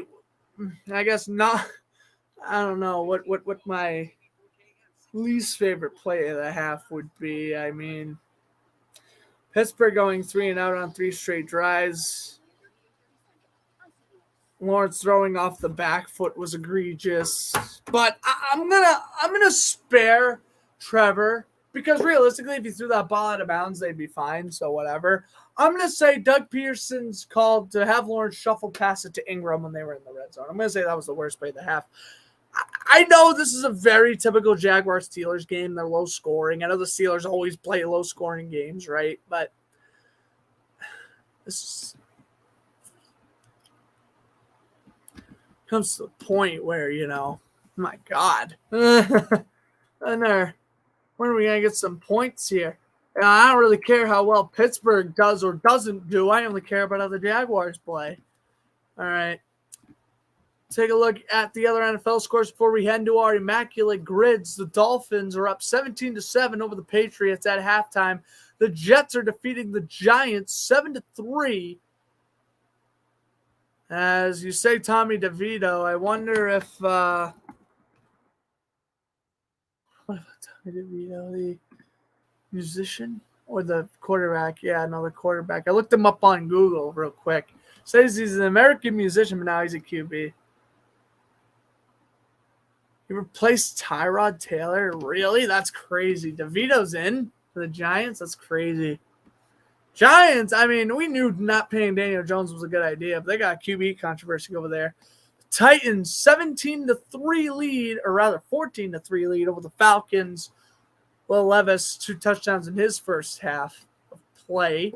Texans up 7-6 over the Panthers at halftime. I mean, an utter rout in Arlington, Texas. The Stars are up 33-9 over the Rams. Cowboys up huge at home. Vikings up 10-3 over the Packers at half. Saints up 21-20 over the Colts at the half. And the Commanders beating the Eagles 17-10 at the half. Time for some NFL grids, and that's honestly what I kind of want to do right now. We'll do 2 or 3 grids, and then we'll head off for the rest of halftime. I kind of feel like I need to catch my voice. I don't know why. This kind of been not my funnest broadcast in the world. Jaguars are playing sloppy. We've been having connection issues. Step aside for a few minutes, but we'll do the grids first.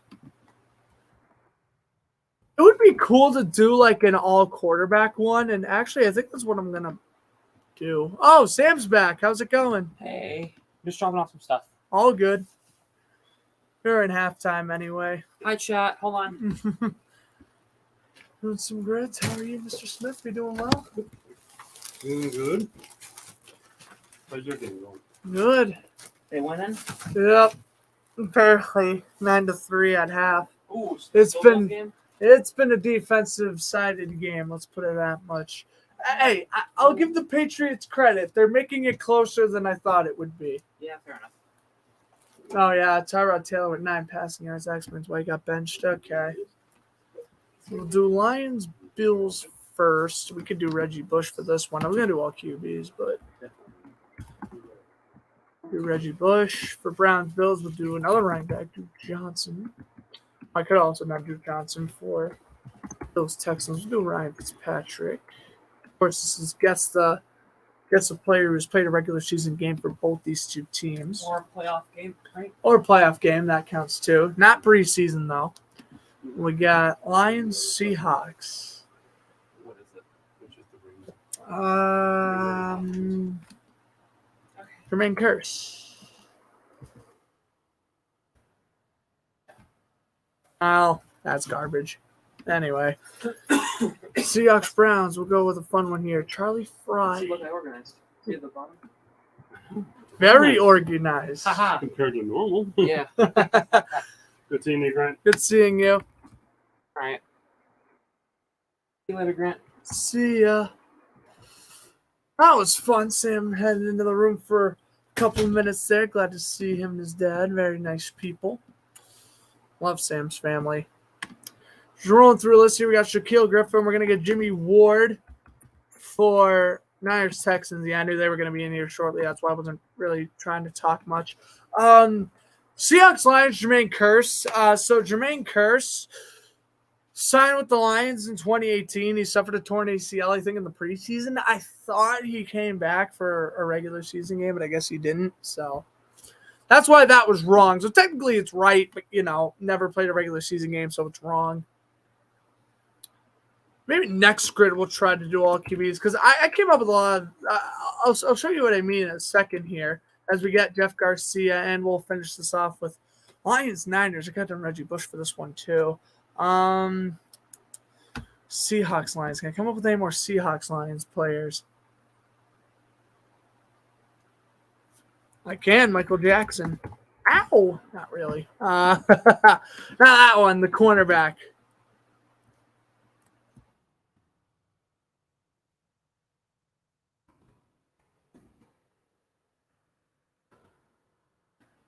There we go. 0.02%. That's what I'm talking about. Now, I want to do all these for quarterbacks. So, for Bills Lions, it would have been Matt Castle. For Bills Browns, it would have been Kelly Holcomb. We got Fitzpatrick. Seahawks Texans, that was the one where I kind of switched the idea on the flags. I couldn't really come up with one. We got Charlie Fry. Dave Craig played for the Lions. I'm like 95% sure of it. So we could have done him for that. Lions 49ers, I don't know if they would have counted it, but Nate Sudfeld should count anyways. Jeff Garcia for Browns, Niners, and then Brian Hoyer could have been, wait, did I say? Yeah, Jeff Garcia and then Brian Hoyer for Texans and Niners. And the only struggle that would have really been Seahawks Texans. I don't know if there's ever been a quarterback to play for both. Cool to know if there was. Not really sure, though. So we'll just continue down the line with the Grizz. Actually, this will probably be my last one. Bears and Saints. Well, I could do... Okay, I'll do Jimmy Graham for this one. Jimmy Graham, not Jimmy Giles. Great tight end in the 70s and 80s, though. Where is he? I could do Andy Dalton for this one, too, but I'm going to do Jimmy Graham. Ernest Graham, where is he? Jimmy Graham. Oh, my goodness. He's not here. Why isn't he here?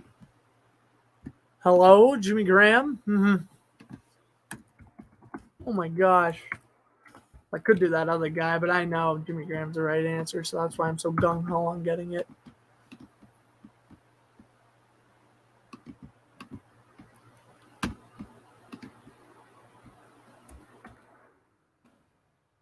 We'll do Andy Dalton for Panthers and Bears. We have Michael Thomas for 100-plus receptions in a season.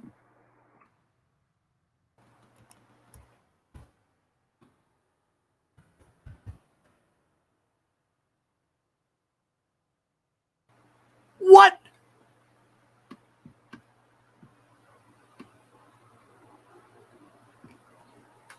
That is extremely frustrating.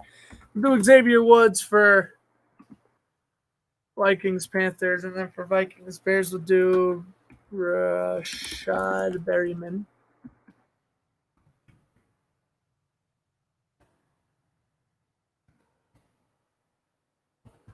We might, no, not yet.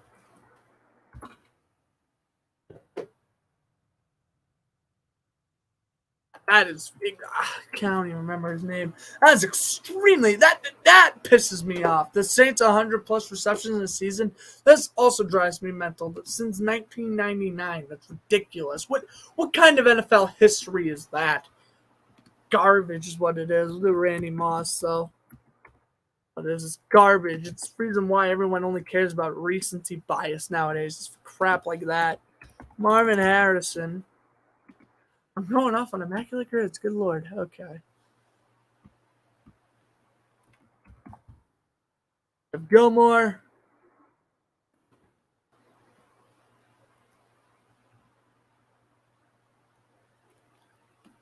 Bears Vikings drive me crazy. Bears Colts will be Nick Foles.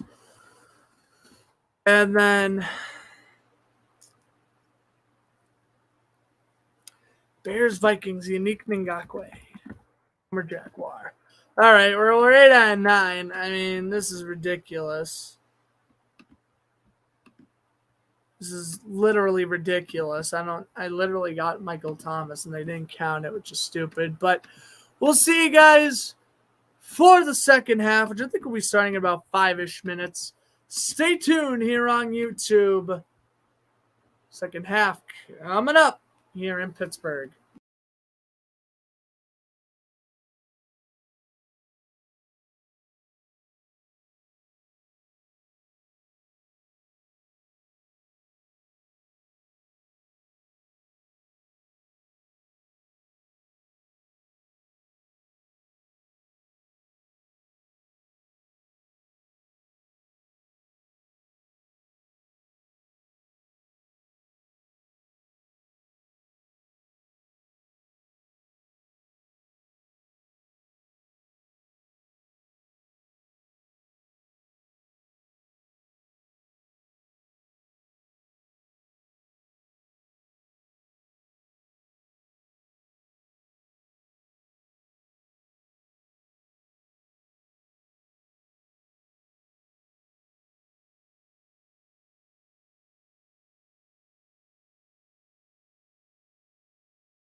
Well, to my knowledge, the third quarter is about to start. Yeah, I did not realize I was doing grids for that long. Oh, my God. I thought there was still like at least 3 or 4 minutes left. But we're ready to do the third quarter here. Sick and tired of waiting. I just want to see the Jaguars get right back out there. They do get the ball to begin this third quarter. Pittsburgh went 3-and-out on the first drive, and Jacksonville opened it up with a field goal. Jacksonville has 3 field goals to Pittsburgh's 1.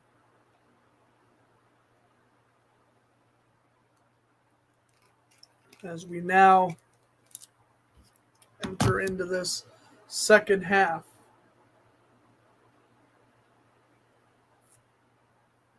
Just seeing Sam's text now. It looks like Trubisky's got to be the starter with Mason Rudolph riding as the backup the rest of the way. Just me. I'm chopping up 2 more things. Oh, good. Do what you need to do. So, yeah, it looks like Trubisky will be getting the ball for the Steelers when we get to their possession. Agnew ready to retrieve the kick. And away we go for the second half. Chris Boswell. The Dolphins Threw it fumbled on away. the first play of the second half. Oh, they did? Patriots recovered it and kicked the field goal. So take it, baby. 17-10 in that game.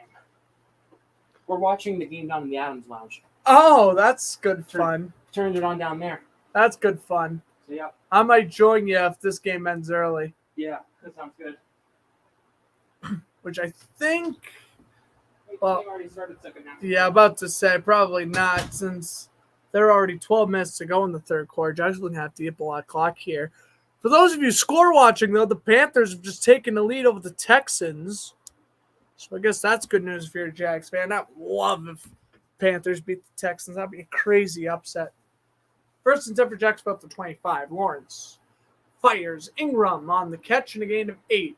Brought down by Holcomb. It's going to be second down and 2. He's a security blanket. That's what I love about Evan Ingram. He's a security blanket. Yeah, he's gone the first 7 weeks without catching a touchdown, but, I mean, he's just so reliable. He doesn't drop the ball hardly ever. I know I'm saying that with a potential Giants fan in the chat right now. But really, ever since he's gone over to Jacksonville, all those dropping habits have gone away. Second and 2. Here's the handoff. ETN needed 2. Got 3. First down, Jacksonville. Larry Ogunjobi with the tackle.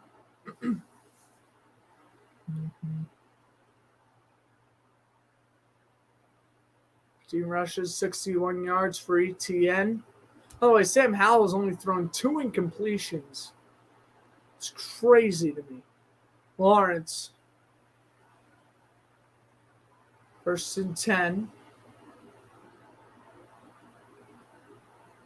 Lawrence is going to fire. Quick throw. Bretton Strange, the backup tight end. Rather, that's Luke Farrell, number 89. Strange is 85. Farrell's 89. First catch of the game for Farrell, 30-year tight end out of Ohio State. And it's second down and 5.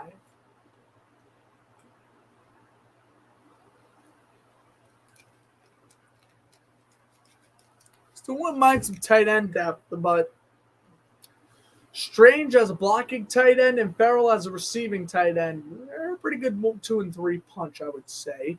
Lawrence fires right on the money to Christian Kirk. Well over the head of Keanu Neal, and a great toe-tapping catch by Kirk down at the 49-yard line. First down, Jacksonville.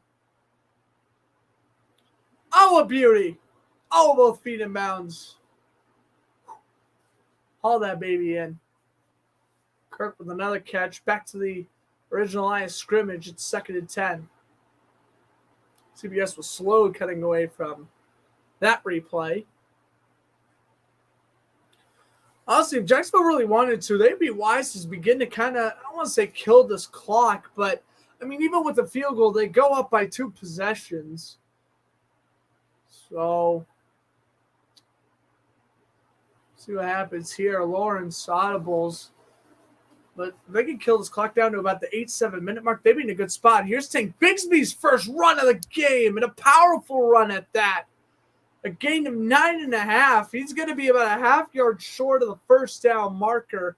Look at the rookie out of Auburn go. Tank Bigsby. Good inside handoff from Lawrence. Brandon Sheriff able to cut up to that right side to get the block. And they'll give him a gain of 9, 3rd and 1. Now Duke Johnson is in the game for Jacksonville. This team has the depth and the roster to do well in the regular season, the playoffs. The issue is they got to adjust better to their opponent. Here's a handoff to Bigsby, a gain of 3 on the play. First down, Jacksonville, kind of like in a fullback dive formation. That was a nice play. Kenny Pickett, his return is probable with that rib injury. He is warming up, practicing throws. What they might do is they might throw in Trubisky for one more drive, and then they put in Pickett. But Jacksonville catches a touchdown. They might go right back to Pickett right away. Duke Johnson's first run of the game is a gain of 5. Of course, Johnson was signed by Jacksonville this offseason. Pretty much beat out Jeff Hasty for the running back 3 role. We kind of expected that to occur. And the Vikings are at the 1-yard line. That made me remember I'm starting Kirk Cousins over Trevor Lawrence, or I'm starting Lawrence over Cousins to speak of fantasy. Is that a good move? I don't know. 2nd and 6. Coming up here as our, he froze again. Oh no. It was brutal in the first quarter, and it was fine throughout the second quarter and halftime. I don't know what's going on here. The 2nd and 6 play.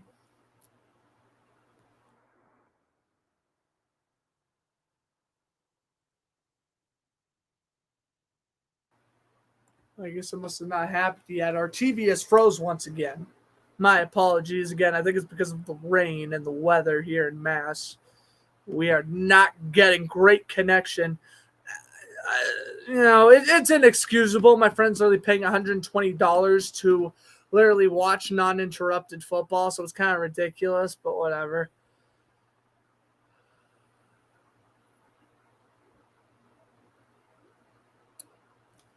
I'm going to have to restart this up here. My apologies, ladies and gentlemen. I'm trying to restrain my frustration.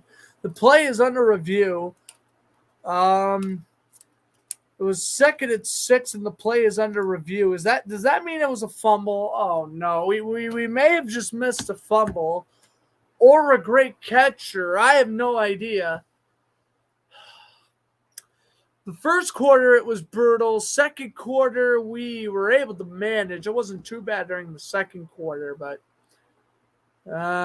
unfortunately, the TV is beginning to act up once again here in the third quarter. And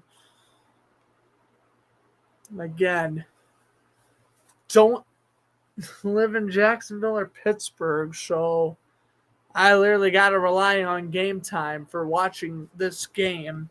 Again, worst case scenario, I'll try to pull up an illegal stream, though I really, really try to not do that because it is illegal. I really try not to. If I have to, I will, but I really would just prefer to watch it on my television. I mean, I'd have Red Zone on the TV if that would even work, but I don't really know what the 2nd and 6 play is under review for. Looks like they're still reviewing it, and they're in commercial break with 10:27 to go.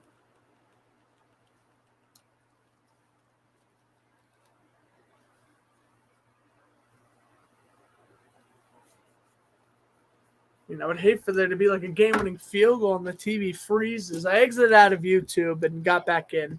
We're back up and running. They're in commercial break right now. Ridiculous. This is ridiculous.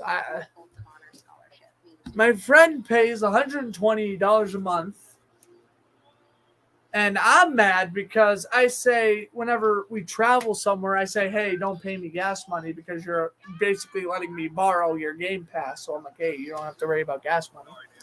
So now I'm getting upset that the NFL, that even if we weren't students, we'd be paying damn near $400 to watch this NFL game. If you really think about it, it's $400 for a whole season if you're not a student.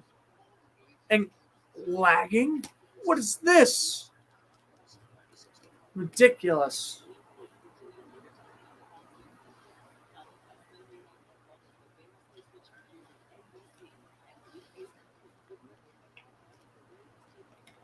Monday Night Football tomorrow is going to be interesting. Raiders, Lions. I don't really care about the Sunday night game. As the Chargers being the Bears, don't really care, though. And I definitely don't care about next Thursday's game, Titans, Steelers. Nope. So the call of the play is a Jacksonville fumble. Tank Bigsby has the football. It looks like that knee is down before possession is lost. So I think the Jaguars will, at least we know it was a run by Bigsby, fumble recovered by Pittsburgh. But I think this is going to be sticking with Jacksonville.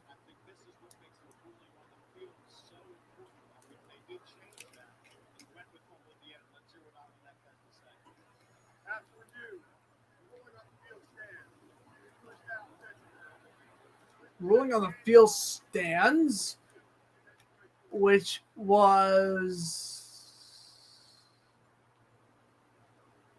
First down Steelers. Really? What? Wow. Really? Oh, I don't think so at all. Oh, I know for what? I guess the ball must have came loose. Oh, man. So Trubisky is out there. And another, I don't even need to say it, do I? Another self-inflicted one. Honestly, I think I need a break from the Jaguars. I'm kind of very happy they're on their bye week next week. This gang, they are really driving me up a tree with this. Another turnover. Another turnover. Are you kidding me? You should be pulling away. You should be pulling away, dude. This is ridiculous. Trubisky, 68 touchdowns, 43 picks in regular season play with the Bears, Bills, and Steelers. We are about 88 yards away, give or take, from seeing Trubisky reach 12,000 career passing yards. That'd be a pretty cool accomplishment for Trubisky. Handoff goes. Najee Harris stuffed at the line of scrimmage. Devin Lloyd and Trayvon Walker were there. Second and 10, along with the help of Jared Ledbetter. I would love to see that replay just one more time. To me, it looked like the knee was down before the ball came out.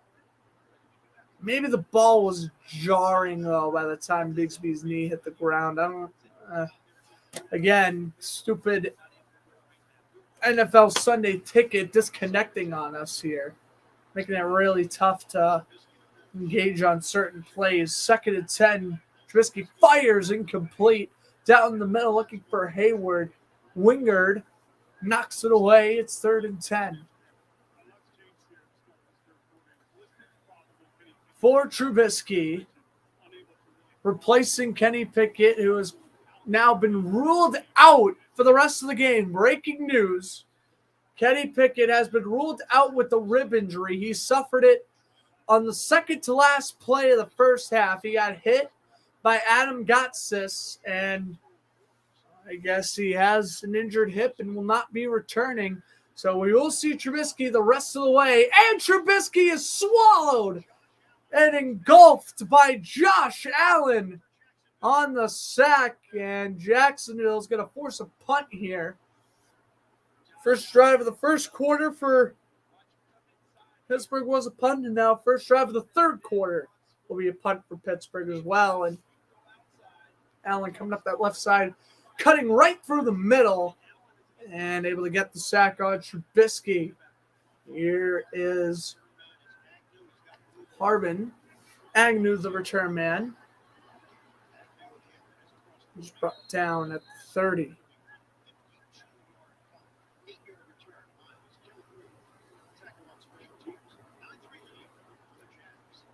$8:57 to go, third quarter. 9-3 Jacksonville. We'll be back after this commercial break.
All right, everyone. How's it going, John? Anyone else who just popped onto the broadcast? The Jaguars and Steelers in the third quarter.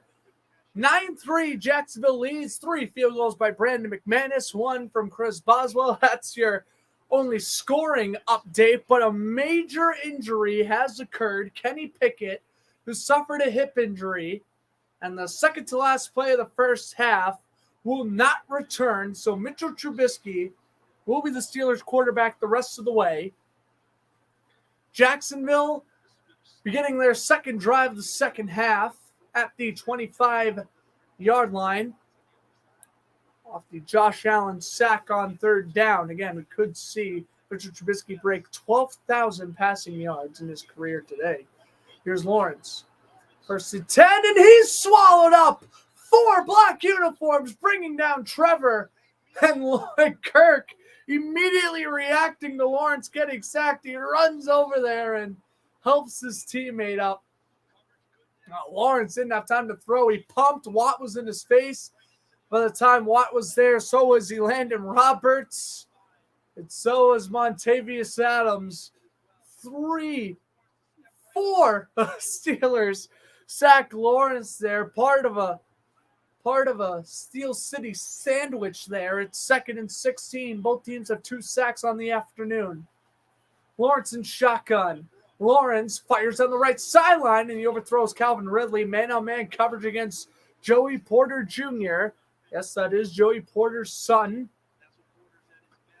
Second-year corner out of Penn State, and he has been playing great all game long. He's been really working that man-on-man coverage against Calvin Ridley. It's 3rd and 16. Yeah, I know. This is the local CBS game. Ain't it nice? The Jaguars are finally on national television. I love it.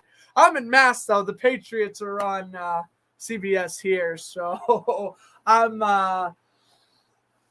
watching this off Sunday Ticket. But, yes, it's so good. Here's Ridley off the catch, brought down by Porter. It's going to be 4th and 5, and we'll see what Jacksonville does here. But Calvin Ridley with a nice 11-yard catch.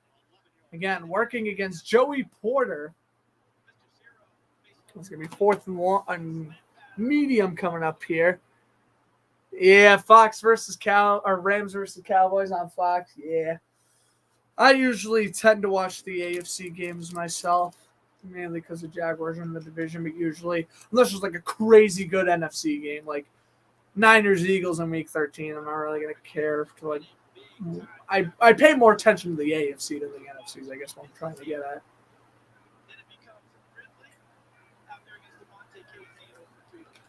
Logan Cook, his first punt.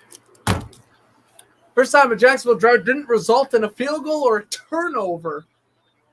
And it's fair caught at the 11 by Calvin Austin. By the way, the Steelers made a huge move on special teams this week. They cut Gunnar Olszewski, and he's now on the Giants. I'm sick and tired of seeing Gunnar Olszewski fumble, so now joins the Giants. As we were in commercial break, glad to have you and everyone else with us here on this lovely, I want to say happy, but really rainy and muggy NFL Week 8. I don't know. I feel like it's raining. It's kind of cloudy in Miami. It's kind of cloudy in Green Bay. I think the lightest it is right now is Carolina.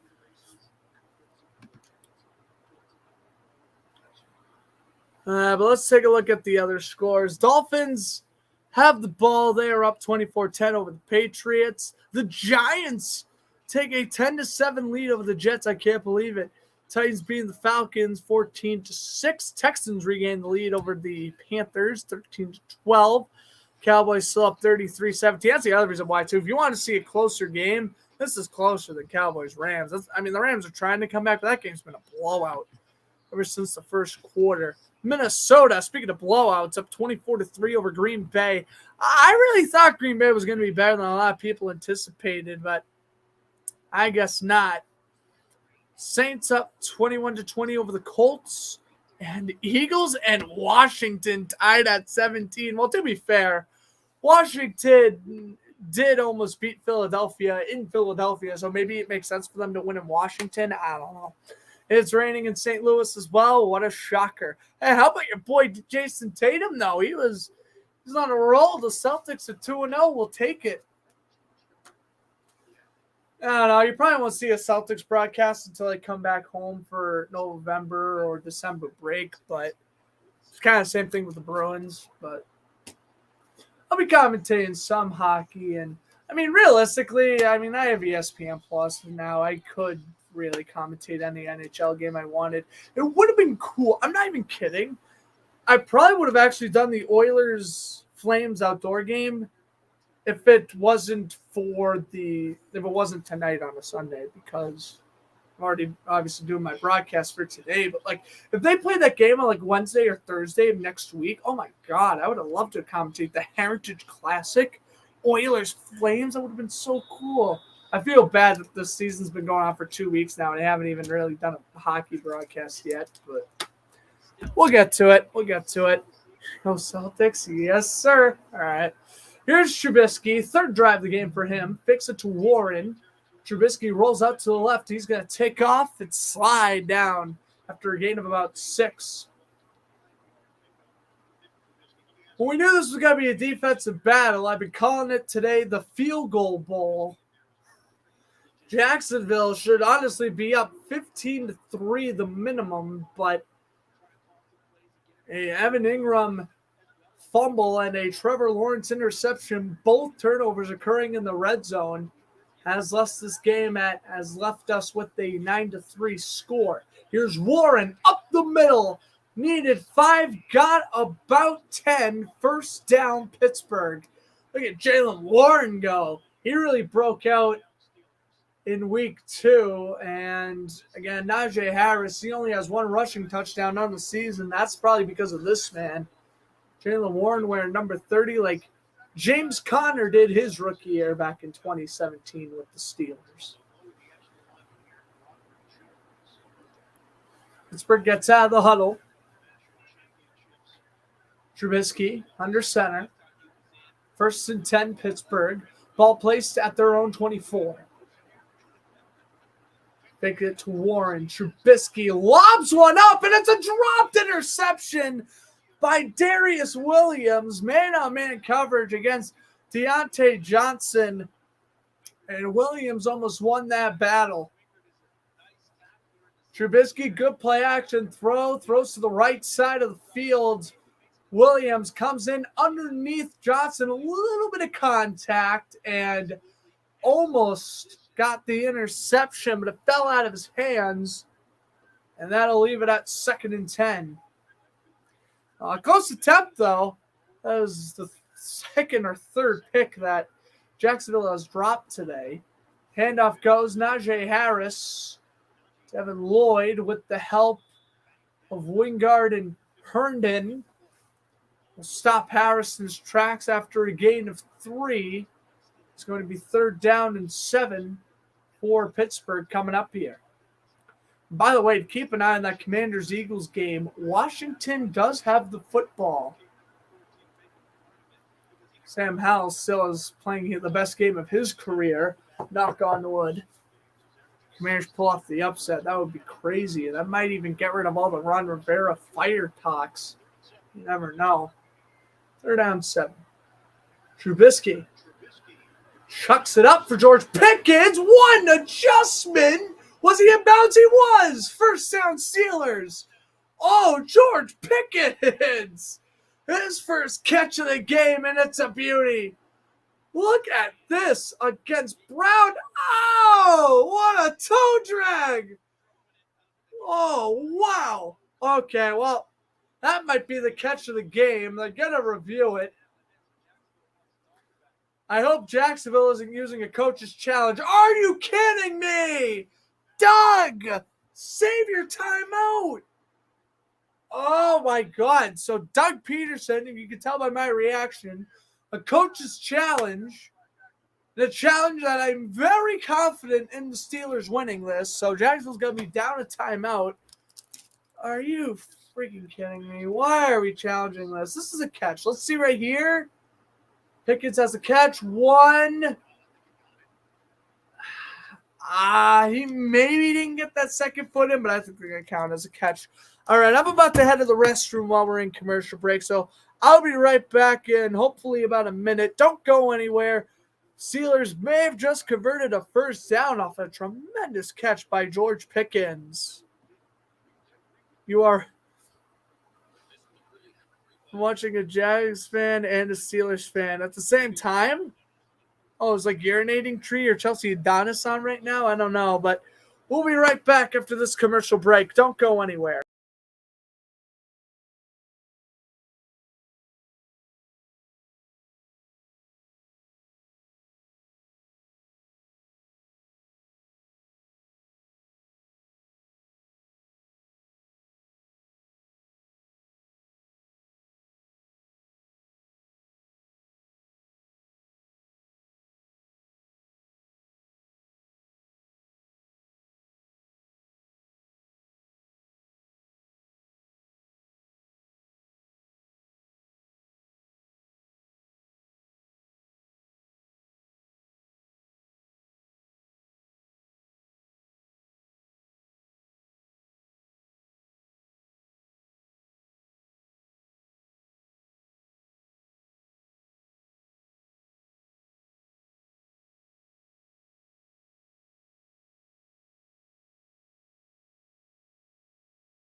All right, and we are, okay, good.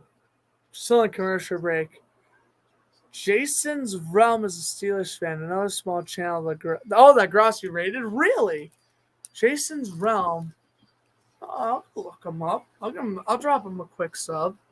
I wish I had enough viewers right now where I could, raid a smaller channel. If I had, 15, 20 viewers, I probably would have done that. Let me switch to my Flusters camera here.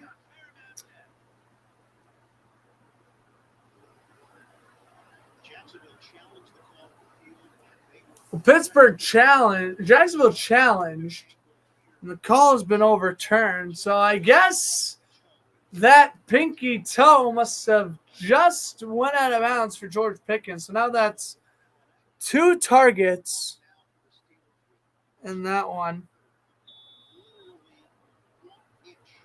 2 targets, no catches. 4th and 7, Presley Harvin out to punt. This one is going to land out of bounds at the 27. Jason Rowan. Oh, there he is. Oh, yeah, we're kind of in the same boat. Football analysis. I'll tell you one thing. Jason Realm, go subscribe to this channel, by the way.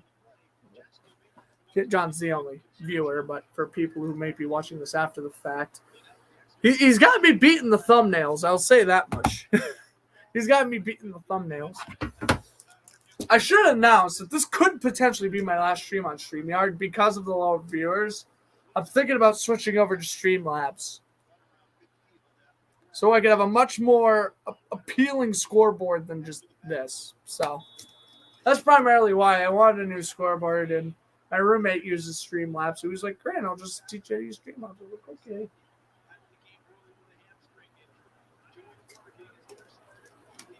Yeah. Oh, he's in a black Rams jersey? That's cool.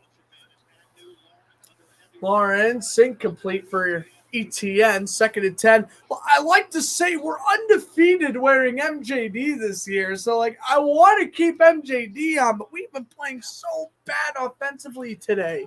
I don't know what it is. We're just playing so bad. Literally, everyone not named Ridley, ETN, or Kirk gets an F all around. It's ridiculous. Brandon Strange was ran to ETN. What are we doing? Now, we've really been struggling today. It's kind of making me scared for the playoffs. This offense is too inconsistent for my likings. 2nd and 10, Lawrence fires. Oh, what about inconsistency? Touchdown, Travis Etienne. Lawrence chucked up a beauty. And that is the first touchdown of the entire ball game. That is on cue. That is on freaking cue. That is incredible. He burnt Joey Porter.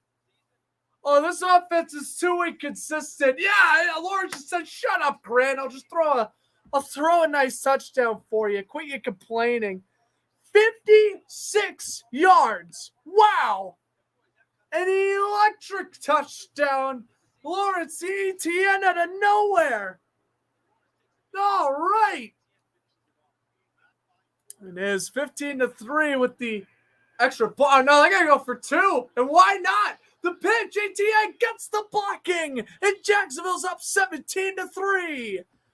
Why not? You get the blocking, go for 2. Okay. Uh-oh. Things are falling. Oh, my God. What a scoring outrage. Why'd they go for 2 to make it 17-3? Instead of kicking the field goal, the Pittsburgh scored 2 touchdowns. They could have taken the lead. I agree with them going for 2, and that's a Doug Peterson move. Most coaches would probably just kick the extra point, but I'm fine with going for 2 if you're going to convert it. And ETN had the blocking to get in there. Oh, my God. I could have called that.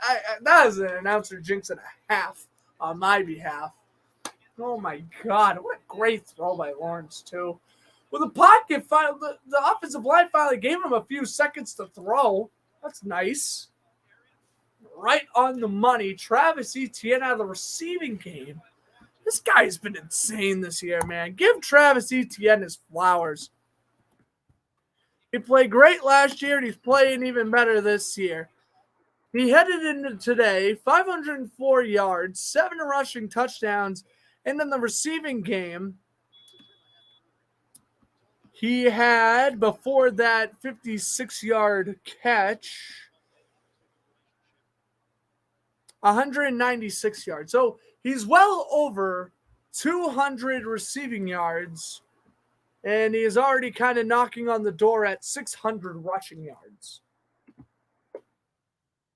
Not too shabby for a late first-round pick, I'll tell you that much. ETN's playing great.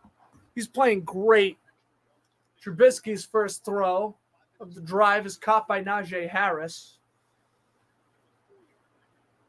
And a game 6. So again, Trubisky is in the game for Pittsburgh because Kenny Pickett suffered a hip injury. Adam Gotsis delivered a huge hit. That resulted in Pickett suffering the left side of his body. And so Trubisky's in the rest of the way. Former Bear and Bill Trubisky fires to the left side, and Deontay Johnson with a nice catch over Darius Williams. First down, Pittsburgh. And now that Jacksonville scored, now Pittsburgh needs to score a touchdown to kind of keep pace with them here. This has just been a masterclass for the Jaguars defense. 3 sacks. The only thing that really hurts is that they dropped a couple of interceptions. This could have been a damn near flawless defensive game if they were able to catch those couple of interceptions that were oh so close. Trubisky first and 10 under center. 4 minutes left in the third quarter. Fakes it to Harris. Trubisky blown up as he throws, and it's incomplete. Trubisky off the play action threw it out of bounds right as he got hit. This Jaguars defensive line beginning to swarm the offensive line of Pittsburgh. This is a very young, inexperienced offensive line. K'Lavon Chaisson comes off the edge, able to get around Harris. And not too often you see a QB pressure from K'Lavon Chaisson. He's gotten better this year. He's not great, but he's gotten better. What's up, Isaac? How's it going? I know you're in a happy mood with your Dolphins up 24-10 right now. 3:54 left in the third quarter here in Pittsburgh. 17-3 off the 56-yard pass from Lawrence to Travis Etienne. I know, Isaac, you've been covering your high school football team. It's very impressive stuff you're doing there for the social media team and the camera work. Awesome stuff there, my friend. I wish I was able to have that opportunity in high school. That's for certain. Trubisky rolls out to the left, and he's going to take off. Trubisky with a gain of about 7 before running out of bounds. It'll be 3rd down and 3 coming up here for the Steelers. And what has been a tremendous day for the Jaguars defense. Will Levis, well, he's ready to go. DeAndre Hopkins has a hat trick. The Titans are up 21-9 over the Falcons. I don't know if it's the luck of the powder blue Houston Oilers jerseys or what, but Will Levis has came into this game and he has dominated for the Titans.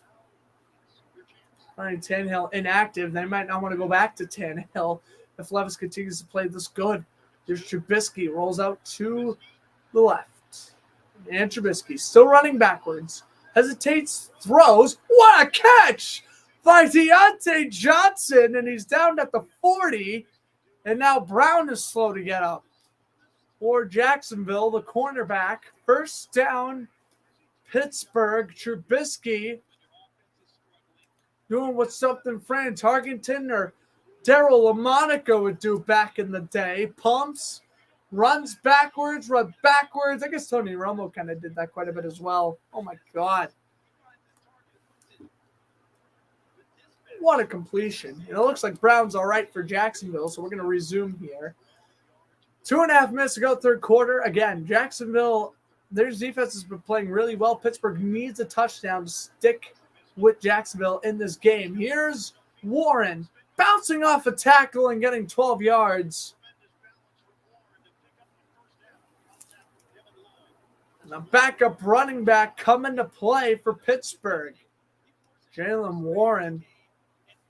I'm not saying he's going to be replacing Najee Harris soon, but realistically, that could be a possibility for this team. Jalen Warren. Nice play there. 1st and 10.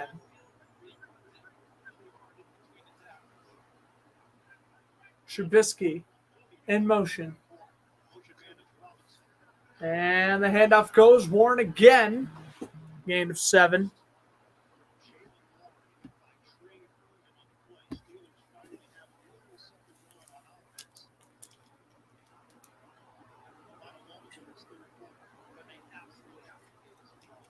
Pittsburgh beginning to drive once again. Jacksonville's in a good spot, though, but that touchdown was huge.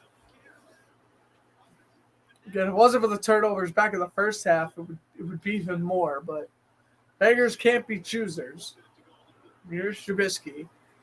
Warren staying out there in shotgun. Trubisky takes a snap. Quick throw to George Pickens, who leaps over 2 defenders. Touchdown! George Pickens, his first catch of the game, goes for 6.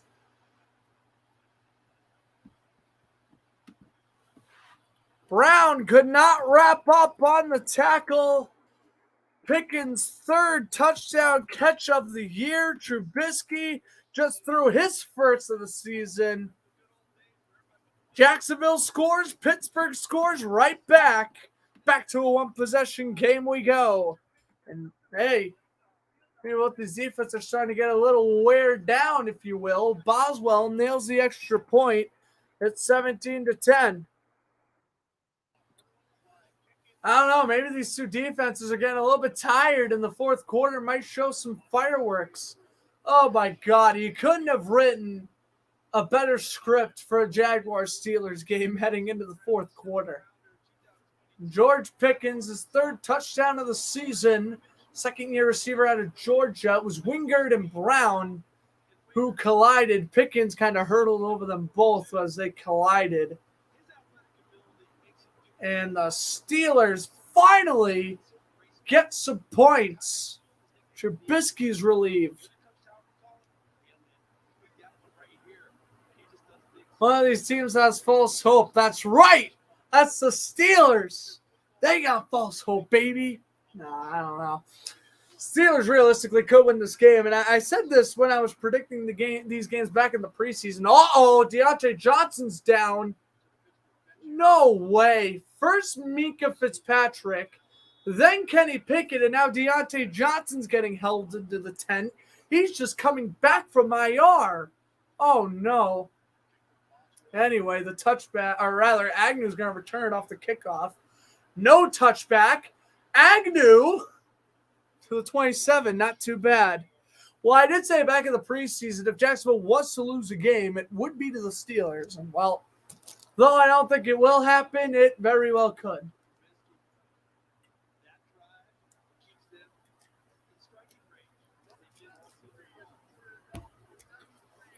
Jacksonville has won the last 2 times they've played here in Pittsburgh.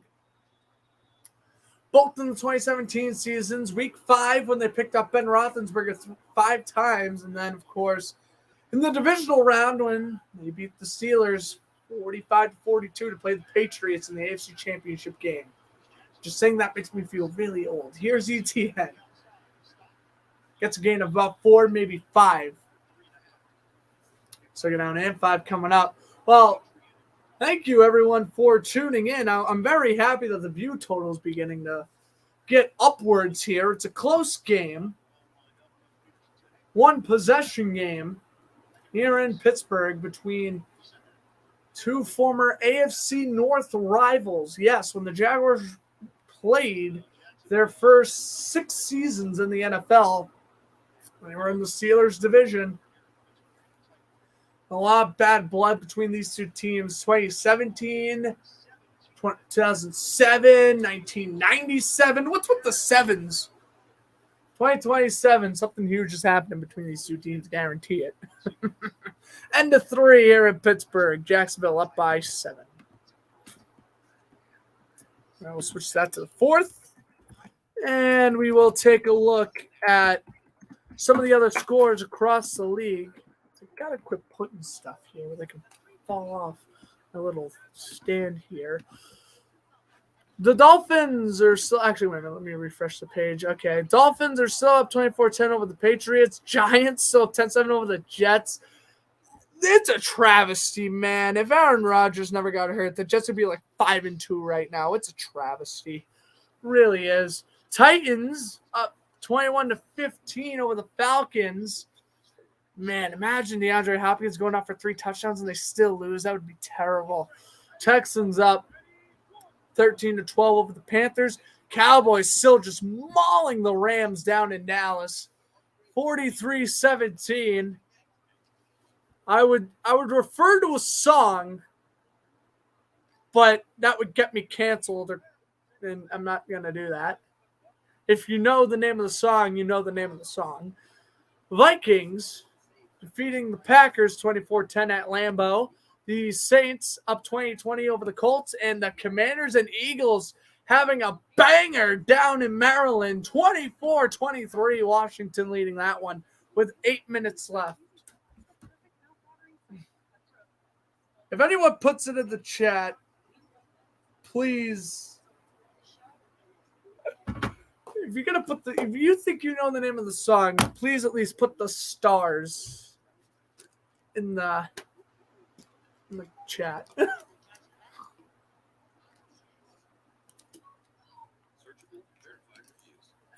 4 Rams. I might see one of my favorite college QBs ever, though, Brett Rippon. He might be coming in the game soon. That's the only really way he can come in. Oh, he has came in. He's 2 for 5 for 23 yards. Yeah, the boy Brett. I love Brett Rippon. He's a quarterback out of Boise State.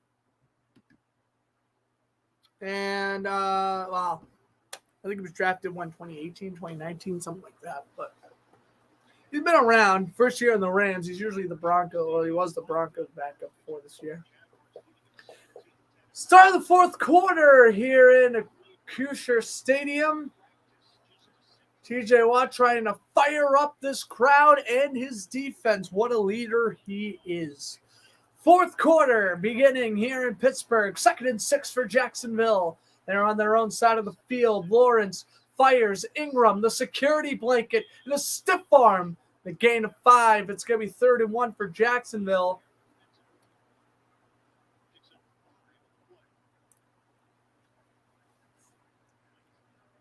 3rd down and 1 here. Lawrence. It's a huge 3rd down. If Jacksonville doesn't get this, you're either punting it away to Pittsburgh with the momentum, or you can convert, and even if you punt, you get to kill off more time. They're 2 for 3 on 3rd and 3 yards or less. Lawrence, wide open ETN, and he's got the first. And he'll only get about 4 yards, but ETN was wide open in the screen. Halfback screen pass works for Jacksonville, and they get to keep the drive alive. 1st down, Jacksonville.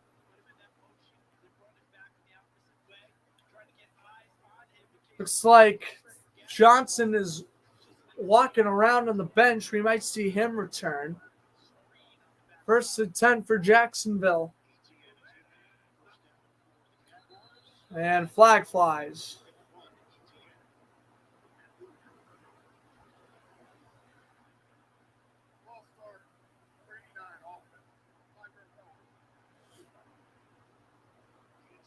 Ball start against the tight end, Luke Farrell.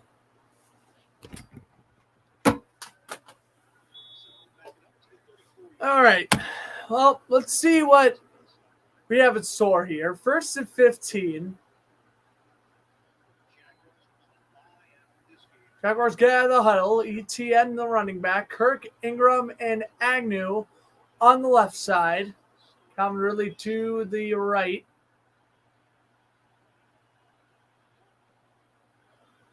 Lawrence, quick throw, and Kirk makes the catch at the 40 before he is down by Casey.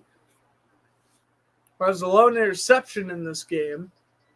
2nd down. Well, Jacksonville loves to play this close game.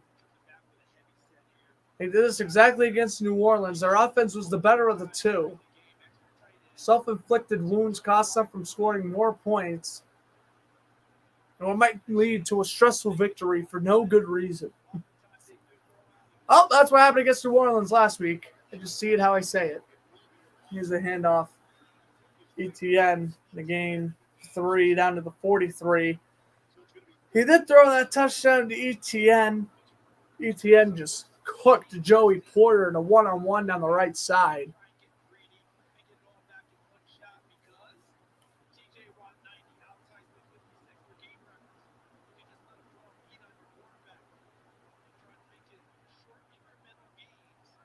Well, anyway, Jacksonville getting out of the huddle. 3rd down 6. Lawrence in shotgun ETN.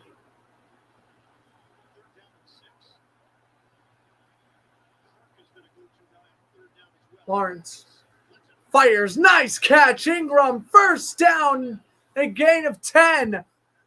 Back-to-back 3rd down conversions. First to ETN, now to Ingram.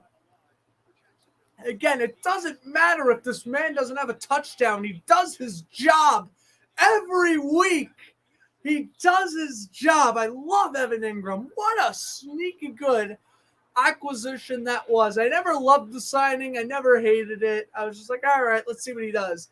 He has 8 targets, 8 catches, 46 yards, and quite a few of those catches have been on 3rd down. And now Jacksonville giving ETN the blocking room and a gain of 14. And now the offensive line stepping up their game for ETN to run wild. Oh my goodness, this offense is humming. All they have to do is just play a whole solid 4 quarters of football, and as long as they could just start winning these games a little more stress-free, I'd be ecstatic. Man, ETN's been on fire today. With about 60 total yards, give or take. Lawrence fakes it, throws on the run, and it's dropped by Calvin Ridley.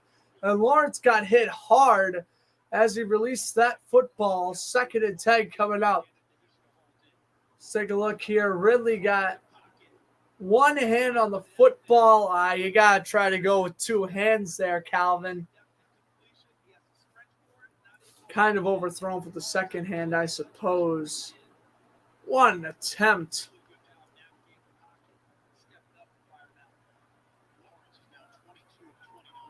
Close try there for Jacksonville. I think they want a touchdown here. The field goal's nice, whatever. Points give you a 2-possession lead, but realistically, you want a touchdown here. You want to end this game, and now Lawrence's screen pass is incomplete. 3rd and 10 coming up here for Jacksonville. If you're Jacksonville, you want to end this game right now. But I am a little curious why they did not run on 2nd and 10. I thought that was a good place to run. We know Pittsburgh could stay in games. We've seen it in week 2 against Cleveland, week 5 against Baltimore. Pittsburgh, realistically, I'm not going to say the record's fraudulent per se, because I think that's a little too harsh of a word, but realistically, they could be sitting at 3-3, 2-4 if the cards played out right in some games they've played. Lawrence under duress. Watt, along with the help of Watts. Watt and Watts combining on the sack. 4th and long, and I think Trevor just sacked his team at a field goal range. Oh, the offensive line, and they were doing so good. So good. And then on 3rd and 10, they let Pittsburgh get through. That sucks. Because now, again, run the ball. What is the play calling here? Run the ball. Run the ball, attempt a field goal. McManus is 3 for 3. There's no reason to worry about a field goal. Oh, boy.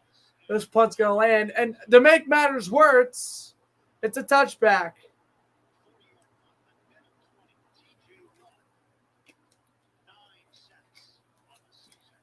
17-10. 10-14 to go, 4th quarter. Again, it's just the littlest things you can look back on and say, this is what you could have done better.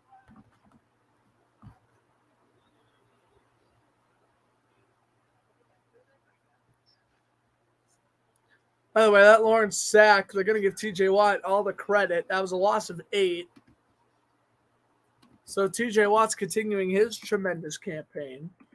Heading into today, he had 8 sacks, 12 solo tackles, and 2 forced fumbles. Yeah, the guy's kind of insane. Yeah, I'm just... they're winning, so I need to be happy, but, oh my God. We could literally be winning by 2 or 3 possessions if we just played perfect. And that's why I strive to play as perfect. We're going to make mistakes. I get that. I mean, 3rd and 10 against this pass rush when you're already in field goal range and you know a sack takes you out of field goal range, what is the point? 8 yards is the difference of a 50 is the difference of maybe attempting a 49, 50-yard field goal compared to up it's 56, 57. I don't want to attempt it. Especially in a one-possession game, why would you want to attempt a 57-yard field goal right now? Not me. Nope, I'm fine with punting it. Now, of course, the punt goes for a touchback, but...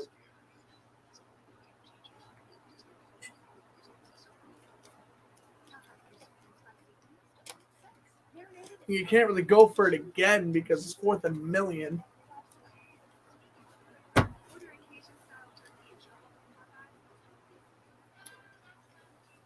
Yeah, I don't want to sound like I'm complaining. It's just this is what I would say to the players and the coaching staff. You guys gotta start playing turnover-free football, and you gotta. I mean, I'm blaming Press Taylor for that one specifically. But whatever.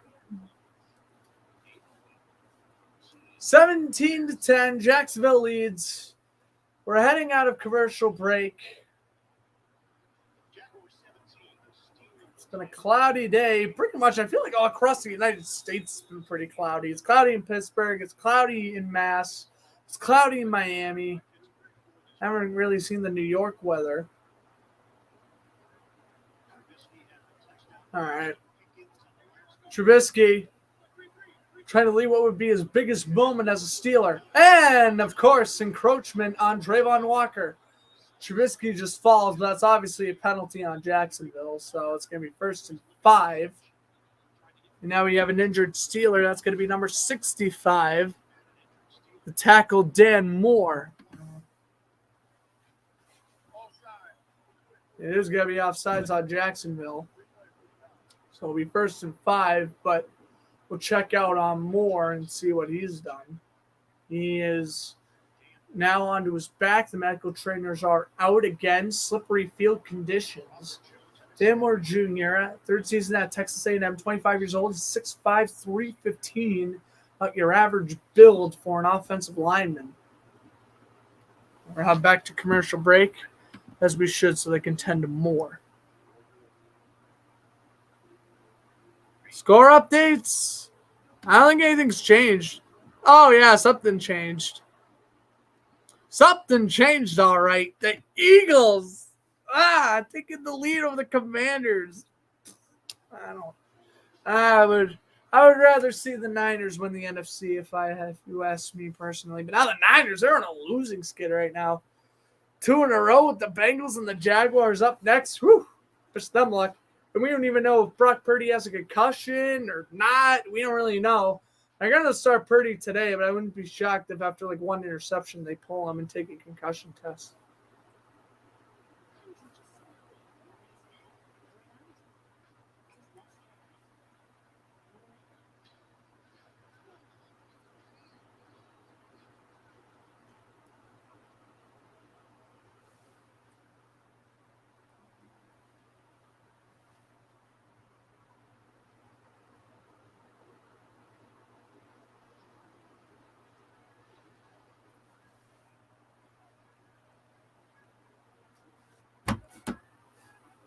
I can't believe it's already almost 4 o'clock. Oh, my God. This game's kind of flew by. For like a low-scoring game, this game's gone by pretty quick.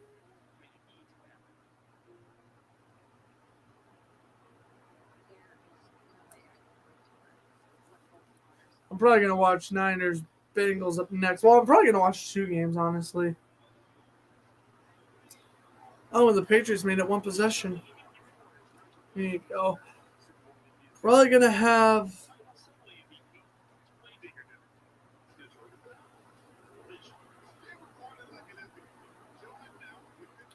We're going to watch Bengals, 49ers, and maybe I'll watch Seahawks Browns too if this game ends before that one. If not, I'll probably end up watching Chiefs Broncos. I don't know why I'm interested in watching Chiefs Broncos. I mean, that's got to be a blowout. Also, I mean, Ravens Cardinals isn't fun to watch, but the reason why I want to watch Chiefs Broncos is because it's supposed to be the first snow game of the year. And yes, we're in October and we're already having a snow game. That's electric. I need to check if Puka Nacua caught a touchdown for me. 3 catches for 43 yards. Thanks for nothing.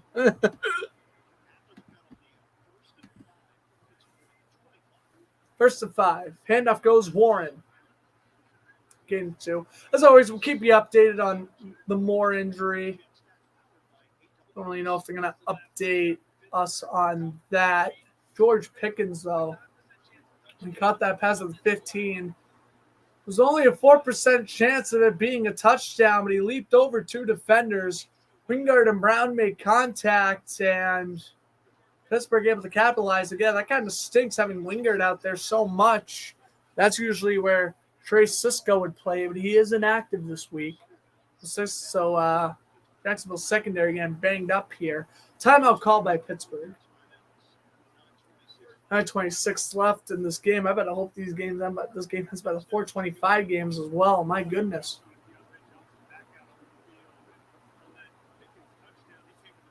This has been one of the longer games still, one of the longer minutes remaining.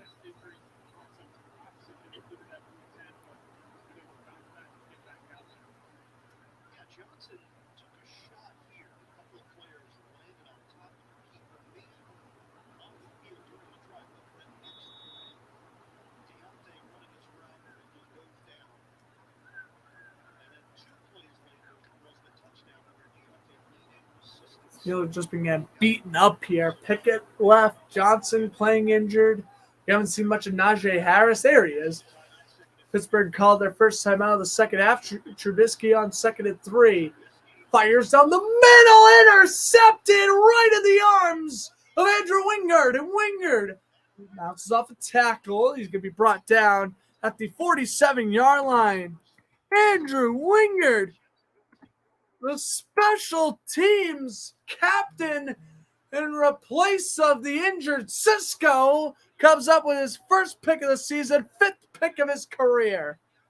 That's also the first pick of the season for Trubisky. Andrew Wingard, thank you. My goodness. What a day. Remember this Jacksonville defense, they have been incredible. And now Jacksonville, if they could kill off the majority of this clock, kick a field goal, take that 2-possession lead, this one is likely in the books, praising the heavens. Is the safety out of Wyoming, out of the 2019 draft class. He was an undrafted free agent. Many, including myself, wanted him to be cut just a couple of short seasons ago, but he has really developed as a special teams leader in Jacksonville with a huge play for Wingard. His first pick of the season. I think that might actually be his first pick since 2020. And, oh no, he had one last year. He had one last year, one 2021, and 2 in 2020. So he has now had an interception in each of the last 4 seasons. Not too shabby for Wingard.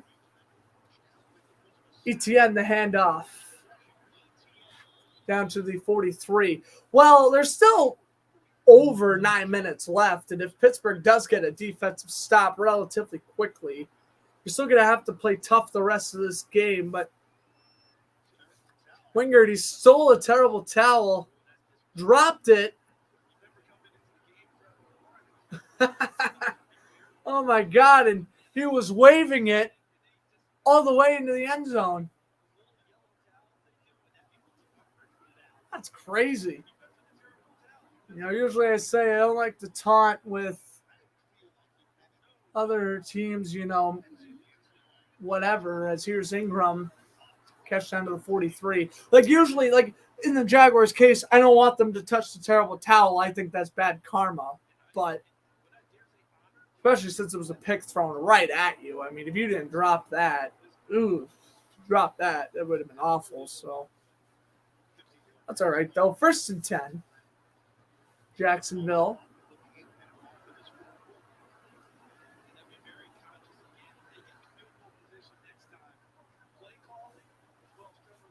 Fourth quarter here. Now under 8 minutes to go. Jacksonville just try to kill off as much clock as they can.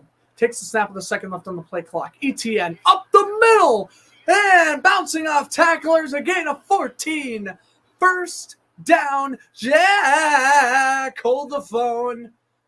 Flag down. I love doing the first down. Jack. Sounds like a broken record. Yep, holding on Luke Pointer. Well, I miss Walker a little. That's all I'm going to say about that is I miss Walker a little. Okay. 1st and 20 now, right?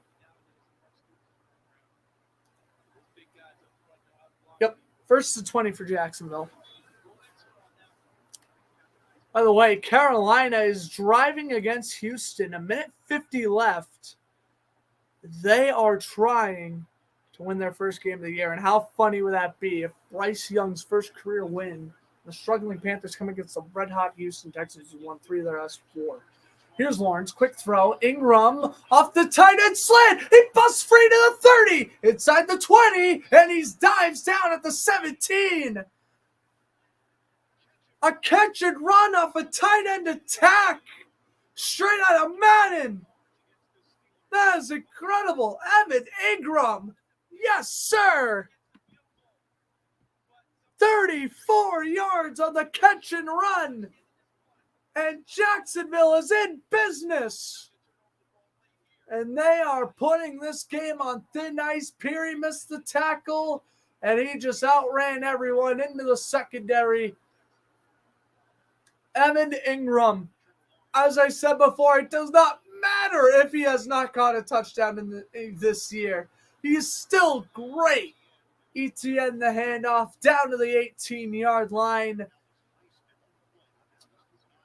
And barring a turnover or anything stupid, and I'm knocking on wood, Jacksonville, in all likelihood, can really chew up this clock, go up by 2 possessions, and make this comeback damn near impossible for Pittsburgh to make. But they did drive down the field relatively quickly on their last touchdown drive, so no one's out of the water just yet, but the Jaguars are not out of the woods, but they're starting to see the sunlight.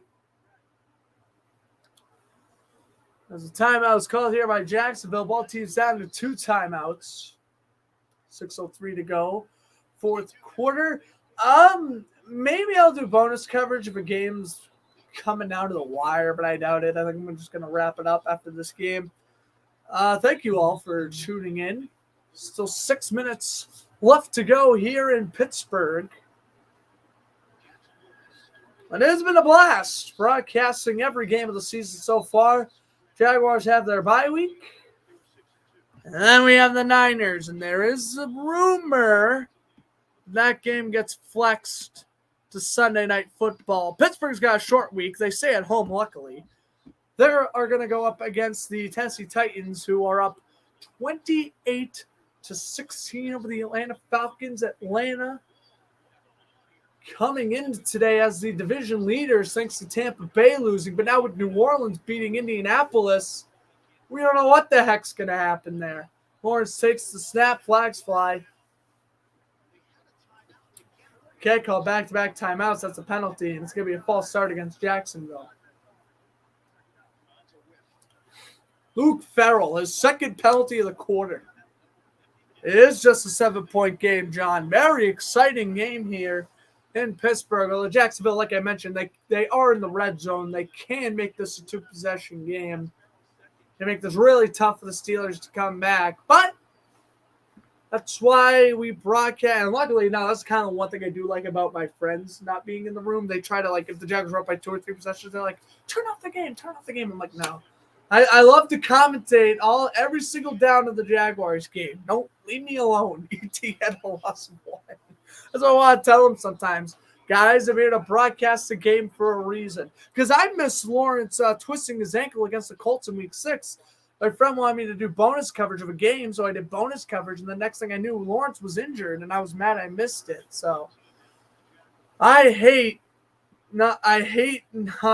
And unless they're taking kneel downs, okay, then who cares? But if they ain't taking kneel downs, I want to watch the whole game in its entirety. 3rd and 15.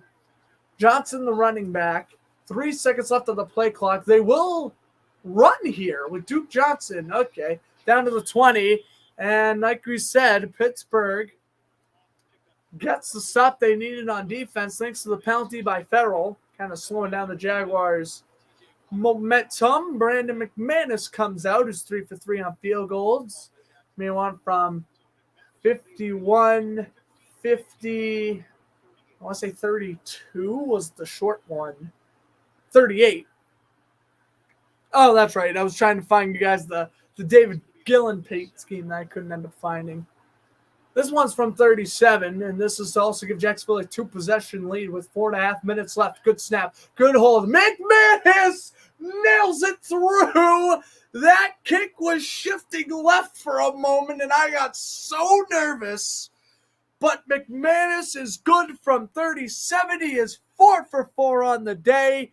Might as well call him Mr. Automatic. He's outside of the Houston game. He's been automatic. Oh, my God. 20-10. I love Riley Patterson, but acquiring McManus was not a bad idea in the slightest bit. They take a 2-possession lead with 4 minutes, 35 seconds remaining. Jacksonville pretty much just needs one defensive stop to win it. But, of course, if Pittsburgh scores a touchdown, they have 2 timeouts plus the 2-minute warning. So Pittsburgh does score a touchdown very quickly. Let's just say that, yeah, the Jaguars they're not going to have as easy of a win as we'd hope.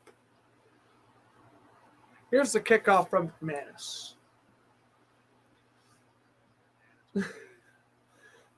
there's no way this would happen, but Doug Peterson did a surprise onside kick, recovers the onside kick, and runs out the rest of the clock.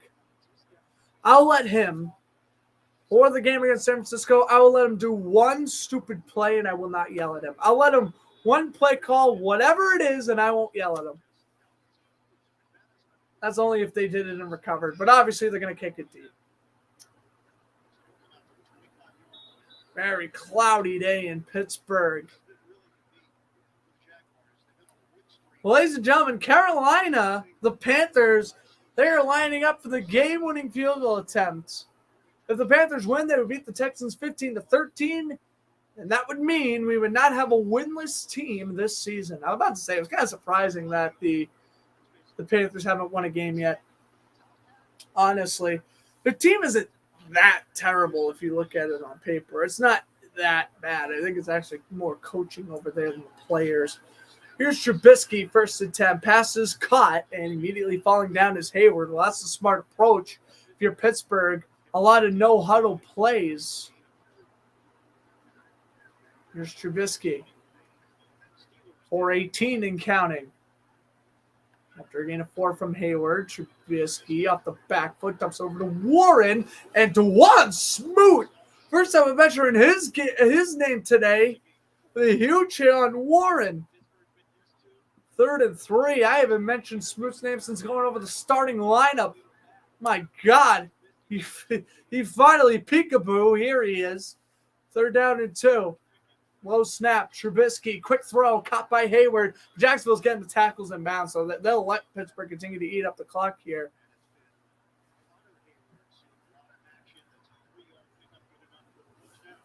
Hayward tackled in bounds by Alcoon. 1st and 10.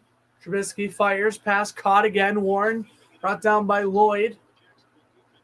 My goodness, Pittsburgh is trying to go no huddle here. They're kind of gingerly walking to the line. Realistically, Pittsburgh needs to score a touchdown before the 2-minute warning if they want a real shot at trying to come back here. Trubisky, he's got to step up and sense the pressure.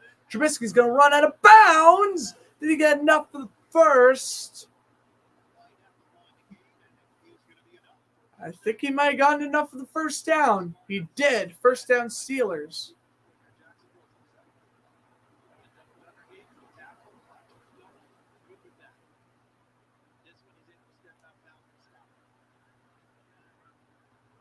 Eddie Pinheiro did hit the game-winning field goal. Ladies and gentlemen, no 0-17 teams. The Carolina Panthers has just upset the Jaguars' division rival Houston Texans 15-13. Here's the throw, incomplete.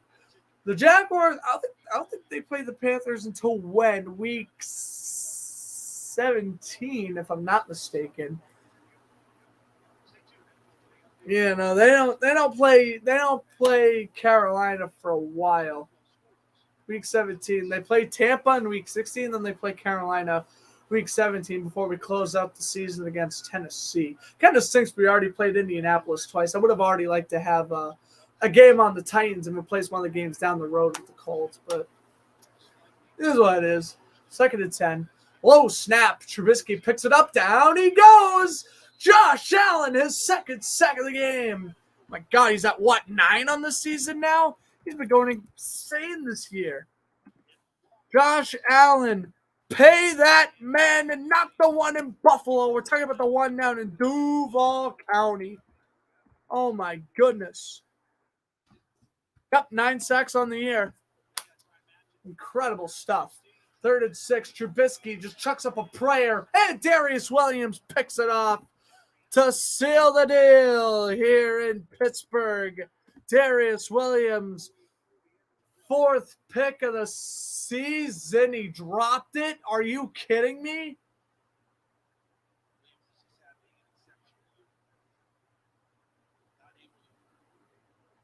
He dropped that?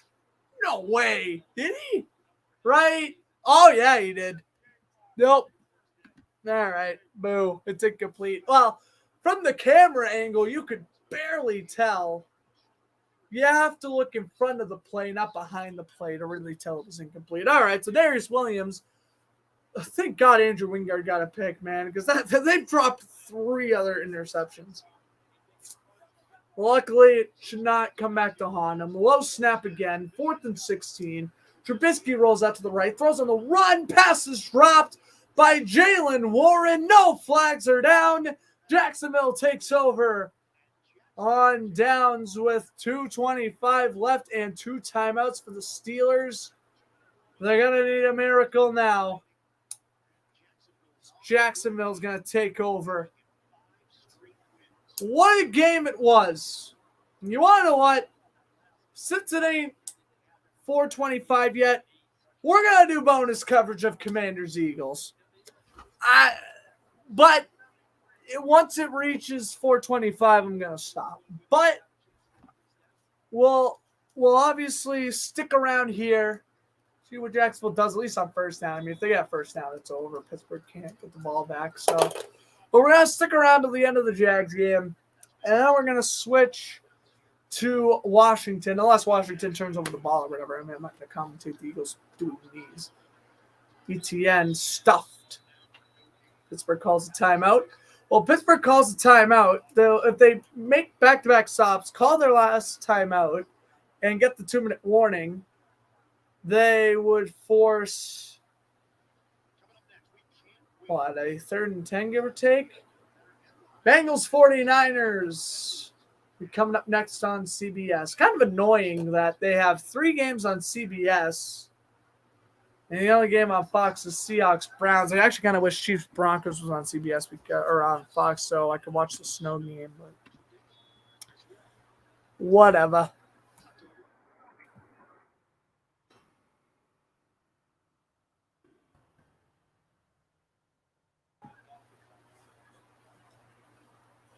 Here's Lawrence under center, 2nd and 10. Good snap. And ETN is swallowed up in the backfield. A loss of 5, Alex Highsmith. And by the way, Atlanta is trying to come back against Tennessee here. The Jets are driving against the Giants. There's a few games I could go to here. Dolphins just won it 31-17 over the Patriots. Pittsburgh is at timeouts, but of course, if, Pittsburgh's going to run plays, I don't want to, if a major injury happens or a highlight play, I don't want to miss it if I, need to miss it. So, bonus coverage is bonus coverage for a reason. Oh, and the Eagles have the ball anyway, so never mind. The Eagles have the ball. So, if anything, right now, you see, we change on the fly. Now, if I was to do bonus coverage, we're going to Jets-Giants. I would do Falcons-Titans, but Tennessee has the ball right now, so the Jets have the ball. It's 4th and 10. Jeez. I think we have an offsides or encroachment call against the Steelers.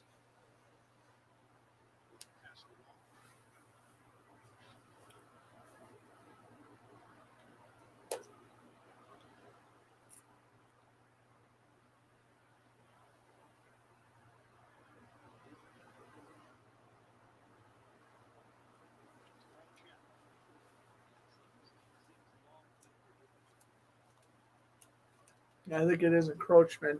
It's not an automatic first down, though. Instead of 3rd and 14, it'll be 3rd and 9. Yep. Larry Ogunjobi, former Brown, the Steeler who was called. Oh, look at all the Jaguar fans in the crowd. They're fired up. I wish I was there. I would have been losing my mind.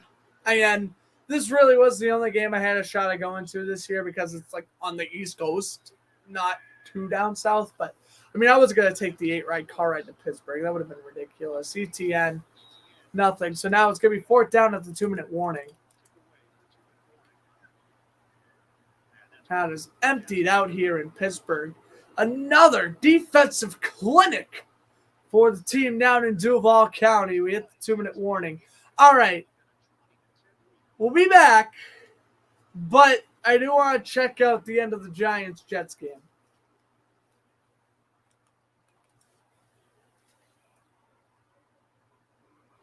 It was 4th and 10 last I checked, and here's the 4th and 10 right now. So we're doing, I guess, bonus coverage, sure, for Jets, Giants, but, I mean, I'm going right back to the Jaguars game after this play. Zach Wilson, under duress, he's got to throw the football! Oh, Zach Wilson takes a sack. Kayvon Thibodeau. And the Giants win 2 in a row. And the Jets go to 3-4, and I'm really upset because I just wasted time out of my day to watch Zach Wilson run backwards for a 15-yard sack. Way to go, you moron. Way to go. Bravo. All right. Atlanta's getting the football.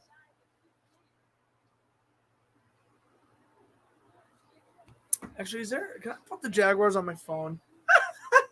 Now I'm intrigued. Come on, man. If Tennessee loses, this would be great. Oh, my God.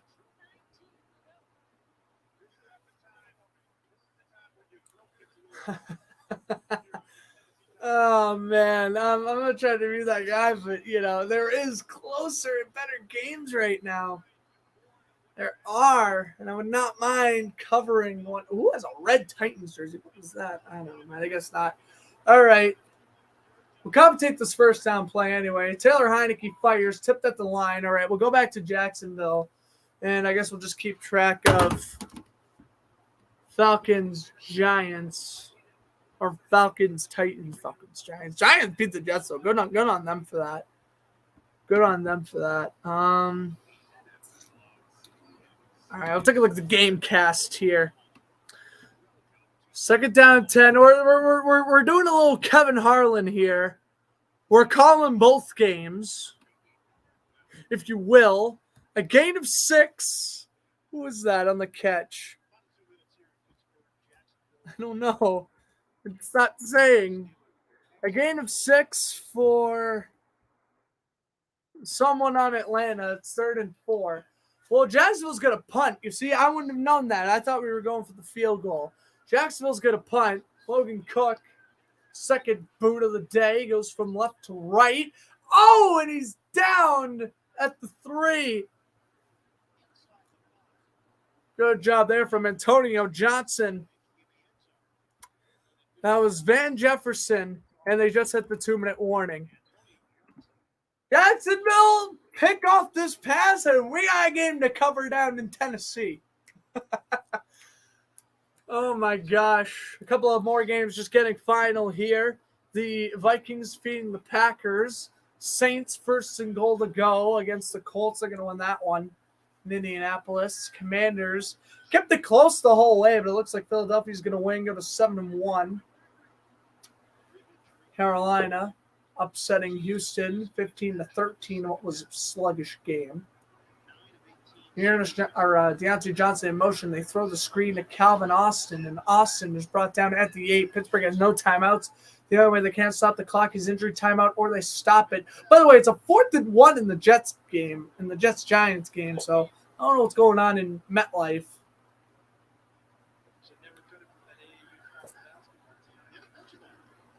Trubisky fires, caught, and Austin brought down at the 21.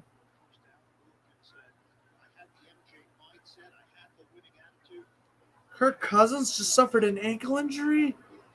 Cousins suffered an ankle injury? Where's the people the hope when you need him? No, I love Cousins. Oh, God, I don't want him to get hurt. Deontay Johnson to the 29. Well, he's also my backup quarterback in fantasy. Not that that matters. But, man.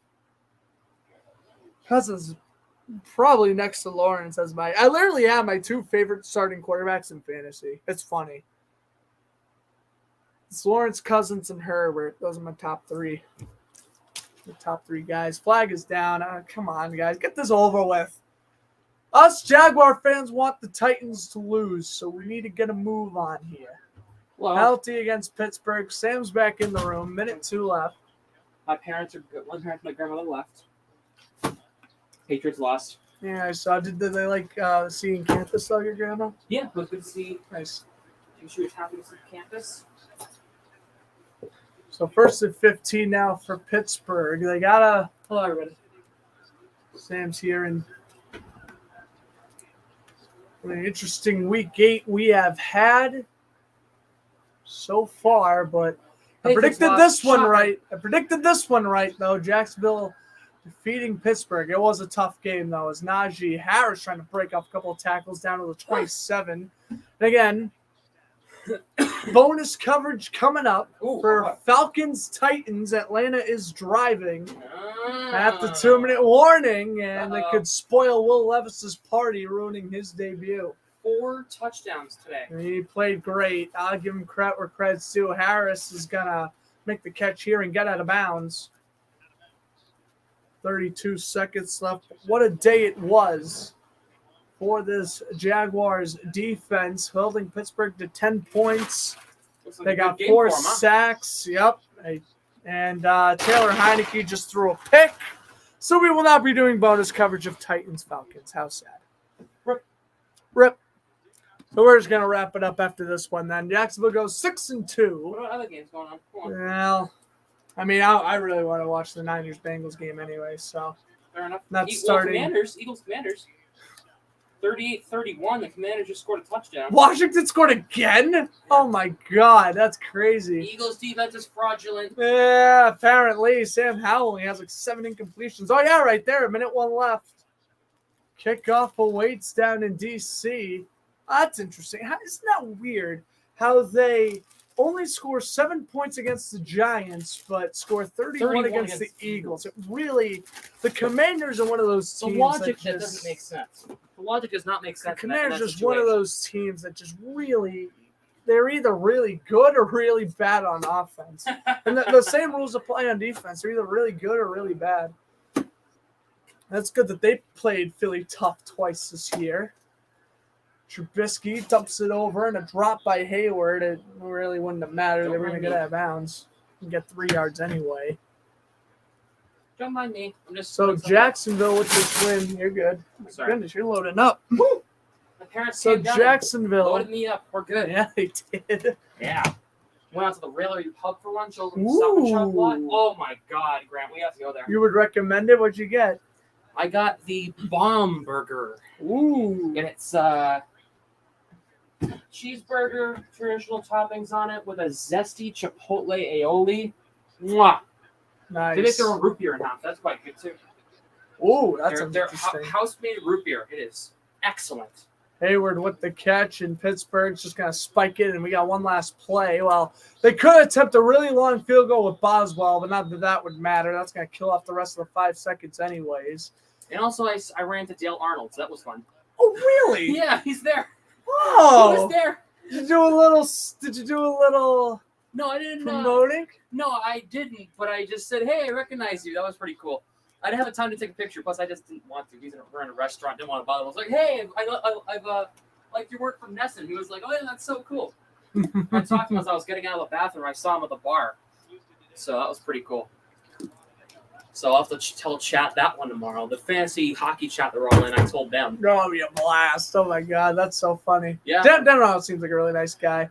Last play of the game, Trubisky chucks up a Hail Mary. Picked off. Second pick of the game for Jacksonville. Game over. Game is in the books. Jacksonville, 5. Count 'em, baby. 5-game winning streak. 20-10, your final here in Pittsburgh. We're just going to quickly check Commanders-Eagles. And if Washington did not recover the onside kick, we are going to wrap up this broadcast. Appreciate everyone stopping by this afternoon. They did not. The Eagles are going to kneel out the rest of the clock. Game over. And it is final. Eagles go to 7-1. At least before the Chiefs game, still holding the best record in the league. So Dolphins beat the Patriots 31-17. Your Jaguars beat the Steelers 20-10. Titans beat the Falcons 28-23. Panthers beat the Texans 15-13. The Panthers finally pick up a win. They won! And it's against the Texans, too. We'll Cowboys absolutely destroyed the Rams 43-20. Vikings beat the Packers 24-10. Going on right now. Jets and Giants going to overtime. What? In MetLife Stadium. The Jets blew it! Or the Giants blew it? They blew How it. did the Giants blow it? They I kicked a literally field goal so to tie it up. They oh had my a god. game So time it's field goal at 4th the and buzzer. 10, and I did a live reaction to this for the chat. 4th and 10. Zach Wilson's running backwards. He takes like a 15-yard lost sack, and I'm like, okay, game's over. Went back to Jacksonville. Oh, and by the Boy, way, was I wrong. Tyrod Taylor's hurt. Tyrod Taylor's hurt. I saw. Tommy DeVito's the Tommy quarterback. DeVito. That's gonna be against. Well, I know. Yeah. Brendan was texting me about that. I didn't know he got hurt. I thought he got benched. Game officially over. Saints beat the Colts 38-27. Poor Minshew. Wah, wah, wah. Eagles officially beat the Commanders. Seahawks already have a touchdown against the Browns. Jake Bobo with 3-yard rush. Let's see here. That's good. We want a happy friend watching Sunday Night Football and Oilers Flames. Like I mentioned, guys, I'm really disappointed that Heritage Classic wasn't tonight. I was saying I probably would have streamed that game on my channel. Yeah. That would have been fun. We could have called it. Ravens and Cardinals Bummer. at 4:25. The Chiefs and Broncos at 4:25. That is going to be a snowball. Snowball in Denver. Snowball. They got 6 to 14 inches of snow last night. Woo! That's Buffalo weather right there. Bengals and Niners coming up in about 10 minutes. Bears and Chargers Sunday Night Football, and then tomorrow Raiders Lions. I will be watching the Bruins. I'll be watching the Bruins and the World Series, and honestly, I'm probably going to be watching all three.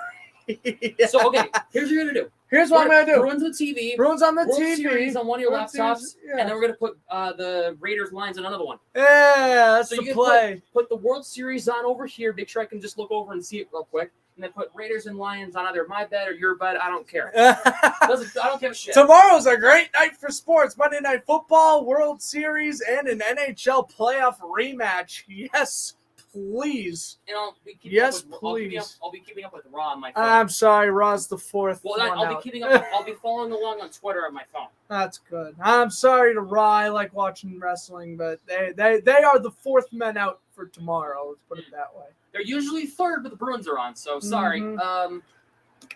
More so the World Giants Series. will get the ball to start overtime. All right. The Giants won the toss then, right? All right. Bonus coverage, Jets, Giants, and then We're we're going to enjoy Bengals, Niners. Which we get on the straight CBS. We can go straight over to live TV and watch that game on CBS straight up. So because we get that game Yeah. here.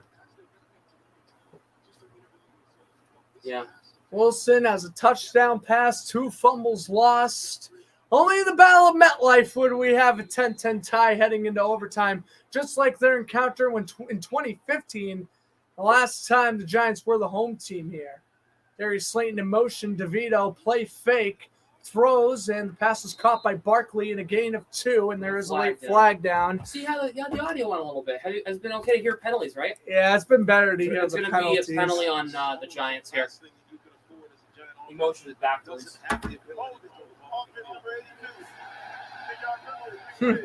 A cheer from the crowd. Well, this is huge because, I mean, let's be real. The Giants at 2-5, even if they win, I mean, this is like good for them. But This is a big game for the Jets right here. this is a huge Because game the for the Patriots Jets. lost Though. today. The Jets can gain some ground. Patriots can gain some The Jets ground. can. They could still. Buffalo's 5-3. Jets could stick Jets will still be. behind 4-3 with the win over Buffalo. I mean, realistically, for They the need to standings, stop this and is then get a huge. field goal here, and the Jets Yep, will win. of course. If the Giants score a touchdown, It's over. this game is over. But field goal or defensive stop, the Jets got a shot. Here's Barkley, They lost a one lost a yard. 2nd and 21 coming up here for the The G-men. only game from the 1 o'clock time slot that's still going on. For those of you who follow Fletcher Sports Zone, by the way, my Instagram account for the sports news I'll be posting the winner of this game. I'll be posting Titans, Falcons, and I think I'll also be posting. Jaguars. Nah, I ain't posting Jaguars. I'm probably gonna post the Panthers since they finally won. I don't think the Jaguars was really. We dominated that game. The only reason why we didn't score more than 20 is because Lawrence threw a really bad interception. 2nd and He's throwing 20. these Barkley. short Well, I passes. think DeVito's scared to throw. I mean, this is a quarterback that had very limited time in preseason. He's scared to throw right now. It's upsetting. I get why it's upsetting for these Look, Giants man. fans. He was Did you see going. that, man? He's like going- He was going mental back there. I mean, to lose a game to Zach Wilson is pretty. That's pretty mental. That's pretty frustrating. Yeah. That's pretty frustrating. Jaguars looking like they were going to lose to Mitchell Trubisky for a split second. I was not happy. More so, they got their touchdown off a missed tackle. Still, it was a one-possession game. Trade deadline is Tuesday. What do you want the Patriots to do? Sell. Yep. Oh, pass is tipped. Ooh. Pass is tipped and incomplete. That one almost went right to Quentin Williams there. So the Jets go. Well, I guess the Giants go 3-0. I mean, you can't really blame that. I mean, blame play calling. Yeah, you can't really blame DeVito, though. He's in his first career game trying to work some magic. You don't know what to do, but I mean, come on. Let the quarterback sling the rock here. You're 21 yards behind the first down marker. Here comes Jamie Gilligan out to punt. Ex-Brown punter. Nails this one. And it's going to bounce. Oh, a very nice bounce at the 38-yard line. That was about as well as you wanted it for Jamie Gilligan, and now you play the field position game. The Jets don't score, next score wins, and now you got to play the field position game. Play for the tie. If I'm the Giants, I'm playing for the tie right now. The Jets can score, and Jets need a field goal to win. They just need to get the field goal range, get a chip shot, make it. Greg Zuerlein had the leg. With age, not so much anymore. I would say the guy gets to around the 40. Ball's placed at the 39 of the Giants. Handoff goes. Michael Carter wrapped up by Thibodeau, and that's nothing there. Second and 10. Raw tomorrow night. Oh, what's up with Raw? Dom versus Ricochet. That match is going to slap. Alpha Academy versus the Great Brothers? What the fuck? I'll stay quiet. Probably one of the best tag teams in NXT tomorrow night in NXT right now, facing the Alpha Academy. That match is going to be so good. Well, I was about to say, we could have Raw on your computer, and I would have the Monday night game and the World Series game on my computer. Here's Zach Wilson, second and 10. I have an idea. It's Breece Hall with a drop. Oh, third and 10. That's fine. I'll live. I'll catch the highlights on YouTube. Yeah. It's man coverage for Wink Martindale trying to keep pressure on Zach Wilson. Yeah, Wilson was trying to go to the right. Breece Hall with a rare drop as he was being covered there by McFadden. Third and 10 here. The Jets are 1 for 14 on third The downs. Giants are 2 for 19. What the F? Oh, I'm demanding a refund if I attended this game in person. Third and 10. Oh, so it's in the rain. Oh, Wilson under duress. And what a catch by Garrett Wilson. Flags fly. Wilson's got first down. that's gonna be on the Giants. It's gonna be that's gonna be a hold on. The Wow. Garrett 11 yards for Garrett Wilson. He's talking. As he should. He bailed out Zach Wilson. What else is new? Oh, my goodness. What a route run. Oh, putting a Dory Jackson in the blender. Pick up that first down. Holy woo. That was incredible. Yeah, and it's gonna be. And it is going to be against. It is against the Giants, against the rookie Banks. First round pick for the Giants. Oh, by the way, the officiating in the Patriots game was not good. They I'm did sure not it call was a not. helmet to helmet. Kendrick Bourne is hurt. Yeah, I did see Kendrick Bourne got hurt. Devontae Parker is hurt because of a helmet-to-helmet collision they didn't call. Crazy. Oh, man, that's really unfortunate. Here's Wilson. Handoff goes. Breece Hall up the middle. Well, he's up in the air. Oh boy, he's going on a joyride. Air Jordan. Air Breece Hall. Air Hall. Niners Bengals officially underway. Touchback on the We'll kickoff. put on a game on the Memphis game. Yep. Usually I don't do this long of bonus coverage, but I mean, come on, this game is so awful. How could you not want to watch the end of it? This game is so bad. How could you not be entertained? Oh, that's so funny. Second, it took until overtime for the Jets to get their second third down conversion. Good Christ. Wilson backpedaling, and he almost threw an interception. Breece Hall fell down. Wilson was looking backwards. I cannot believe Matt Brangiforti thinks this guy still has potential. He is dog water. Dog water. And I wake up every single morning, thankful the Jaguars did not draft this man or Trey Lance. Wow. Thank you for drafting Trevor. Best out of the bunch. He is the best out of the bunch. And Mac's the second best of the bunch. That's terrible. What an That's awful draft class. Jesus. I mean, I guess you could. I mean, Fields and Jones are interchangeable, but third and 5. Wilson going deep. That's Pass interference. Yeah. Even though the ball was underthrown by 5 yards, the Jets are still going to get a PI It's because penalty. he pushed him back. Yeah. Oh my God. Leave it up to Zach Wilson to throw such an egregiously bad. Look at this. The receiver standing back at the 11. The ball lands at the 14. That's a 3-yard underthrow. Actually, hold on a minute. Maybe No, not. Maybe not. It looked like it from the wide angle shot. Now that we're seeing replays, it was closer than originally expected. Yeah, that was actually the right call. Kareem or Adoree Jackson, rather. Look at Taylor. He's happy. Jets are The Jets They're acting moving. like they just won the Super Bowl after all these This might be their penalties. Super Bowl after all. And it probably will be. They're Beat 4-3, Their and brothers in stadium sharing. oh, jeez Louises. I have seen, 5 minutes of this game, and I've already had enough of it. Yeah.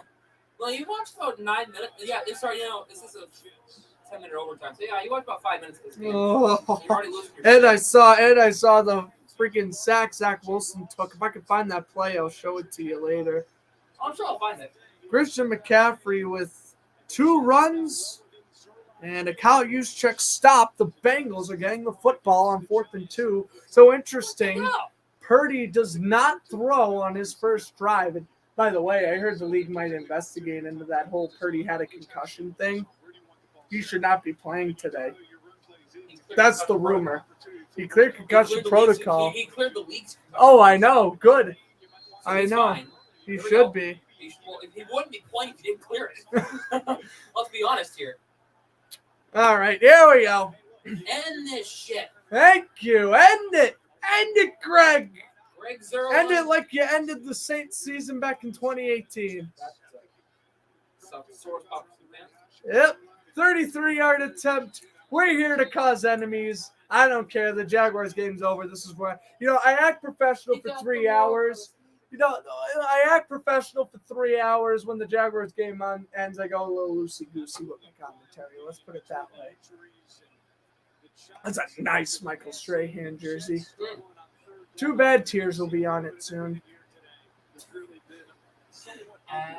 Oh, I love this. I love not commentating Jaguar games. Because that's when I show my true colors as a broadcaster. 33-yard attempt for Greg Zerline. Now remember, if he misses this, the Giants get the ball right back. It's first down. I get why. They obviously don't want to run a risk of potentially fumbling the football with 3 straight runs. So Greg Zerline, Oh, God. for 33 yards, It's raining. It's a little windy in there. at the right hash. A little rainy and windy. A little rainy and windy. I don't know the wind. Good snap. Good hold. The kick was blocked. No and way! it just goes through. The Did it kick win was it? blocked and it went in. 13-10. The Jets win. It looks like he missed it. He made it. The kick was blocked, but he made it. I can't believe it. What in the world? How fitting. That game was the definition of a clusterfuck. Yeah, it was. Hope you guys enjoyed. Of course, we were here for this game right here. Jaguars, Steelers. What a game it It was. looked like he missed it from my perspective. Nah, he made it.